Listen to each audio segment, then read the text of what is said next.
मेरे वालों भी प्यार भरी सत श्री अकाल जी। जी ਗਿੱਲ ਸਾਹਿਬ। ਅੱਛਾ, ਫਿਰ ਗੁਰਪ੍ਰੀਤ ਕਾਂਗੜ ਦੇ ਗਰੀਬ ਜਵਾਈ ਨੂੰ ਦੇਤੀ ਨੌਕਰੀ ਜੀ ਤਰਸ ਦੇ ਆਧਾਰ ਤੇ? ਜੀ ਗਿੱਲ ਸਾਹਿਬ, ਗੁਰਪ੍ਰੀਤ ਕਾਂਗੜ ਦੇ ਜਿਹੜੇ ਜਵਾਈ ਨੂੰ ਉਹ ਤਰਸ ਦੇ ਆਧਾਰ ਦੇ ਉੱਤੇ ਨੌਕਰੀ ਦੇਣ ਨੂੰ ਹਰੀ ਝੰਡੀ ਅੱਜ ਪੰਜਾਬ ਕੈਬਨਿਟ ਨੇ ਦੇਤੀ। ਪੰਜਾਬ ਕੈਬਨਿਟ ਦੀ ਮੀਟਿੰਗ ਹੋਈ, ਤੁਸੀਂ ਇਹ ਦੇਖੋ ਗਿੱਲ ਸਾਹਿਬ, ਅੰਨਾ ਵੰਡੇ ਰਿਓੜੀਆਂ ਮੁੜ ਮੁੜ ਘਰਦਿਆਂ ਨੂੰ ਦੇ ਵਾਲੀ ਗੱਲ ਹੈ। ਪੰਜਾਬ ਕੈਬਨਿਟ ਦੀ ਮੀਟਿੰਗ ਦੇ ਵਿੱਚ ਲੱਖਾਂ ਬੇਰੁਜ਼ਗਾਰ ਝਾਕਦੇ ਸੀ ਅੱਜ ਵੀ ਅੱਜ ਖਣੀ ਸਾਨੂੰ ਨੌਕਰੀਆਂ ਦੇਣ ਦੇ ਲਈ ਕੋਈ ਸਰਕਾਰ ਨੋਟੀਫਿਕੇਸ਼ਨ ਜਾਰੀ ਕਰ ਸਕਦੀ ਆ। ਹਜ਼ਾਰਾਂ ਨੌਜਵਾਨ ਜਿਹੜੇ ਕੋਈ ਪਾਣੀ ਵਾਲੀ ਟੈਂਕੀ ਤੇ ਬੈਠਾ, ਕੋਈ ਕਿਸੇ ਸਰਕਾਰੀ ਬਿਲਡਿੰਗ ਦੇ ਉੱਤੇ ਚੜ੍ਹ ਕੇ ਪ੍ਰੋਟੈਸਟ ਕਰ ਰਿਹਾ, ਕੋਈ ਸੜਕਾਂ ਤੇ ਡਾਂਗਾਂ ਦੀ ਅੱਗ ਸੇਕ ਰਿਹਾ, ਉਹ ਸਰਕਾਰ ਕਨੀ ਝਾਕਦੇ ਸੀ, ਕੋਈ ਕਿਸੇ ਕਨੀ ਨਹੀਂ ਝਾਕਿਆ। ਔਰ ਕੈਬਨਿਟ ਦੀ ਮੀਟਿੰਗ 'ਚ ਕੈਬਨਿਟ ਮੰਤਰੀ ਦੇ ਜਮਾਈ ਨੂੰ ਨੌਕਰੀ ਹੈ ਜਿਹੜੀ ਉਹ ਦਿੱਤੀ ਗਈ ਆ। ਔਰ ਇਹ ਜਿਹੜੀ ਗਿੱਲ ਸਾਹਿਬ ਨੌਕਰੀ ਦਿੱਤੀ ਗਈ ਆ, ਦਿੱਤੀ ਵੀ ਕਾਨੂੰਨ ਨੂੰ ਛਿੱਕੇ ਟੰਗ ਕੇ ਗਈ ਆ ਸਿੱਧੇ ਤੌਰ ਦੇ ਉੱਤੇ। ਮੈਂ ਇਹਦੀ ਪੜਤਾਲ ਕੀਤੀ ਹੈ, ਕਿਉਂਕਿ ਤਰਸ ਦੇ ਆਧਾਰ ਦੇ ਉੱਤੇ ਜਿਹੜੀ ਨੌਕਰੀ ਦਿੱਤੀ ਜਾਂਦੀ ਆ ਉਹ ਉਸ ਵਿਅਕਤੀ ਨੂੰ ਦਿੱਤੀ ਜਾਂਦੀ ਹੈ ਜਿਹੜਾ ਮਰਨ ਵਾਲੇ ਦੇ ਉੱਤੇ ਡਿਪੈਂਡ ਹੋਵੇ ਕਿ ਇਹਦਾ ਜੀ ਗੁਜ਼ਾਰਾ ਨਹੀਂ ਹੁੰਦਾ। ਹੁਣ ਇਸ ਦੇ ਫਾਦਰ ਦੀ ਮਦਰ ਦੀ ਡੈਥ ਹੋ ਚੁੱਕੀ ਆ, ਇਸ ਕਰਕੇ ਇਹਨੂੰ ਨੌਕਰੀ ਚਾਹੀਦੀ ਆ। ਔਰ ਇਹਦੇ 'ਚ ਅਕੋਰਡਿੰਗ ਟੂ ਲਾ ਕਾਨੂੰਨ ਅਨੁਸਾਰ ਇਹ ਹੈਗਾ ਕਿ 1 ਸਾਲ ਦੇ ਵਿੱਚ ਜਦੋਂ ਕਿਸੇ ਦੀ ਮੌਤ ਹੁੰਦੀ ਆ ਪਰਿਵਾਰਕ ਕਰਮਚਾਰੀ ਦੀ, ਤਾਂ 1 ਸਾਲ ਦੇ ਵਿੱਚ ਜਿਹੜਾ ਉਹ ਅਰਜ਼ੀ ਦੇਣੀ ਹੁੰਦੀ ਹੈ ਨੌਕਰੀ ਦੇ ਲਈ। ਔਰ ਜੇ 1 ਸਾਲ ਦੇ ਵਿੱਚ ਤੁਸੀਂ ਅਰਜ਼ੀ ਨਹੀਂ ਦਿੰਦੇ, ਵੱਧ ਤੋਂ ਵੱਧ ਜਿਹੜੀ ਲਿਮਿਟ ਹੈ ਮੈਕਸੀਮਮ ਉਹ ਹੈਗੀ ਹੈ 5 ਸਾਲ। 5 ਸਾਲ ਦੇ ਵਿੱਚ ਪਰਸੋਨਲ ਵਿਭਾਗ ਤੋਂ ਮਨਜ਼ੂਰੀ ਲੈ ਕੇ ਐਪਲੀਕੇਸ਼ਨ ਦੇਣੀ ਹੁੰਦੀ ਆ। ਲੇਕਿਨ ਇੱਥੇ ਕੀ ਹੋਇਆਗਾ, ਇਹਦੇ ਜਵਾਈ ਨੇ ਤੇ ਉਹਦੇ ਪਰਿਵਾਰ ਨੇ 8 ਸਾਲ, 5 ਸਾਲ ਤਾਂ ਮੈਕਸੀਮਮ ਨਾ, 8 ਸਾਲ ਨੌਕਰੀ ਲਈ ਅਰਜ਼ੀ ਨਹੀਂ ਦਿੱਤੀ।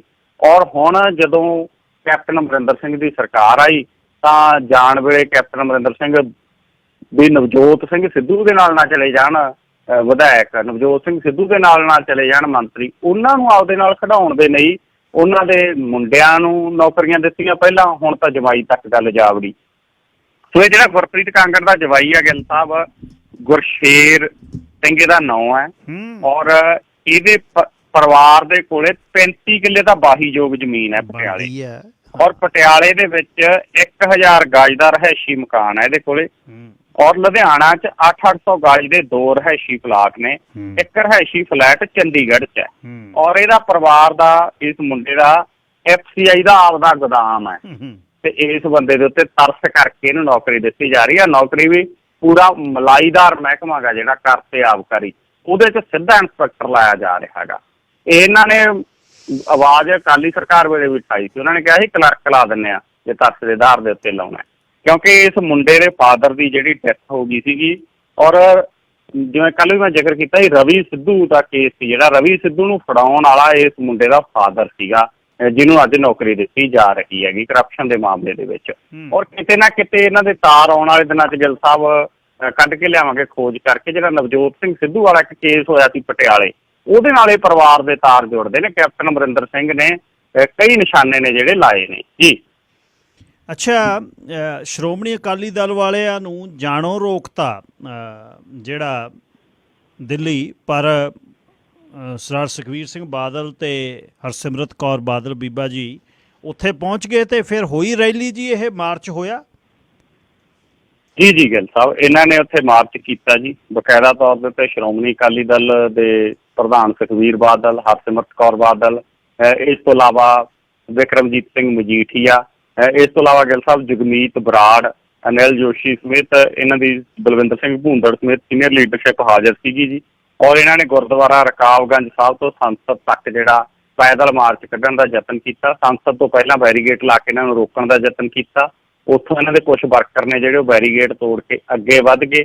ਔਰ ਉੱਥੇ ਅੱਗੇ ਜਿਹੜਾ ਇਹਨਾਂ ਨੂੰ ਕਿਹਾ ਗਿਆ ਕਿ ਇਸ ਤੋਂ ਅੱਗੇ ਨਹੀਂ ਜਾਣ ਦਿੰਦੇ, ਜਿੱਥੇ ਜਾ ਕੇ ਇਹਨਾਂ ਨੇ 15 ਜਣਿਆਂ ਨੇ ਗ੍ਰਿਫਤਾਰੀ ਦਿੱਤੀ ਹੈ, ਜਿਹਦੇ 'ਚ ਸਾਰੇ ਸੀਨੀਅਰ ਆਗੂ ਜਿਹੜੇ ਨੇ ਉਹਨਾਂ ਨੇ ਗ੍ਰਿਫਤਾਰੀ ਦਿੱਤੀ। ਉਸ ਤੋਂ ਬਾਅਦ ਇਹਨਾਂ ਨੇ ਆਪਣਾ ਰੋਸ ਮਾਰਚ ਹੈ ਜਿਹੜਾ ਉਹ ਸਮਾਪਤ ਕੀਤਾ। ਸ਼ਾਂਤਮਈ ਤਰੀਕੇ ਦੇ ਨਾਲ ਰਿਹਾ ਜੀ। ਔਰ ਮੁੱਖ ਤੌਰ ਦੇ ਉੱਤੇ ਜਿਹੜੇ ਉਹ ਸਟੂਡੈਂਟ ਸੀਗੇ, ਇਹਨਾਂ ਦੇ SOI ਦੇ ਵਰਕਰ ਸੀਗੇ, ਨੌਜਵਾਨ ਸੀਗੇ। ਤਾਂ ਦੇਖੋ ਗਿੱਲ ਸਾਹਿਬ ਕਿ ਸਿਆਸਤ ਜਾਂ ਕੁਰਸੀ ਵਿੱਚ ਕੀ ਰੰਗ ਦਿਖਾਉਂਦੀ ਆ ਕਿ ਅੱਜ ਤੋਂ 1 ਸਾਲ ਪਹਿਲਾਂ ਖੇਤੀ ਕਾਨੂੰਨ ਲਾਗੂ ਕੀਤੇ ਗਏ। ਔਰ ਉਸੇ ਸਮੇਂ ਦੇ ਦੌਰਾਨ ਇਹ ਪਹਿਲਾਂ ਖੇਤੀ ਕਾਨੂੰਨਾਂ ਦੀ ਪ੍ਰੋੜਤਾ ਕਰਦੇ ਹੁੰਦੇ ਸੀਗੇ ਸ਼੍ਰੋਮਣੀ ਅਕਾਲੀ ਦਲ ਵਾਲੇ। ਲੇਕਿਨ ਜਦੋਂ ਕਿਸਾਨ ਅੰਦੋਲਨ ਉੱਠਿਆ, ਕਿਸਾਨਾਂ ਨੇ ਇਹਨਾਂ ਦਾ ਘਰ ਘੇਰਿਆ, ਫਿਰ ਇਹ ਵੀ ਜਿਹੜਾ ਖੇਤੀ ਕਾਨੂੰਨਾਂ ਦੇ ਖਿਲਾਫ ਹੋਏ। ਔਰ ਹੁਣ ਇਹਨਾਂ ਨੂੰ ਜਾ ਕੇ ਆਪਣੀ ਕੁਰਸੀ ਬਚਾਉਣ ਦੇ ਲਈ, ਜਾਂ ਇਹ ਕਹਿ ਲਈਏ ਕਿ ਅਗਲੀ ਇਲੈਕਸ਼ਨ ਜੇ ਜਿੱਤਣ ਵਾਲੇ ਪਾਸੇ ਨੂੰ ਵਧਣਾ ਜਾਂ ਪੰਜਾਬ ਦੇ ਪਿੰਡਾਂ 'ਚ ਪੈਰ ਧਰਾਵੇ ਹੋਣਾ, ਤਾਂ ਘੱਟੋ ਘੱਟ ਜਿਹੜਾ ਉਹ ਖੇਤੀ ਕਾਨੂੰਨਾਂ ਦੇ ਖਿਲਾਫ ਰੈਲੀਆਂ ਕਰਨੀਆਂ ਪੈਣੀਆਂ। ਤੋਂ ਦਿੱਲੀ ਦੇ ਵਿੱਚ ਇਹਨਾਂ ਨੇ ਇਸੇ ਕਰਕੇ ਰੋਸ ਮਾਰਚ ਆ ਜਿਹੜਾ ਉਹ ਕੀਤਾ ਗਾ ਜੀ।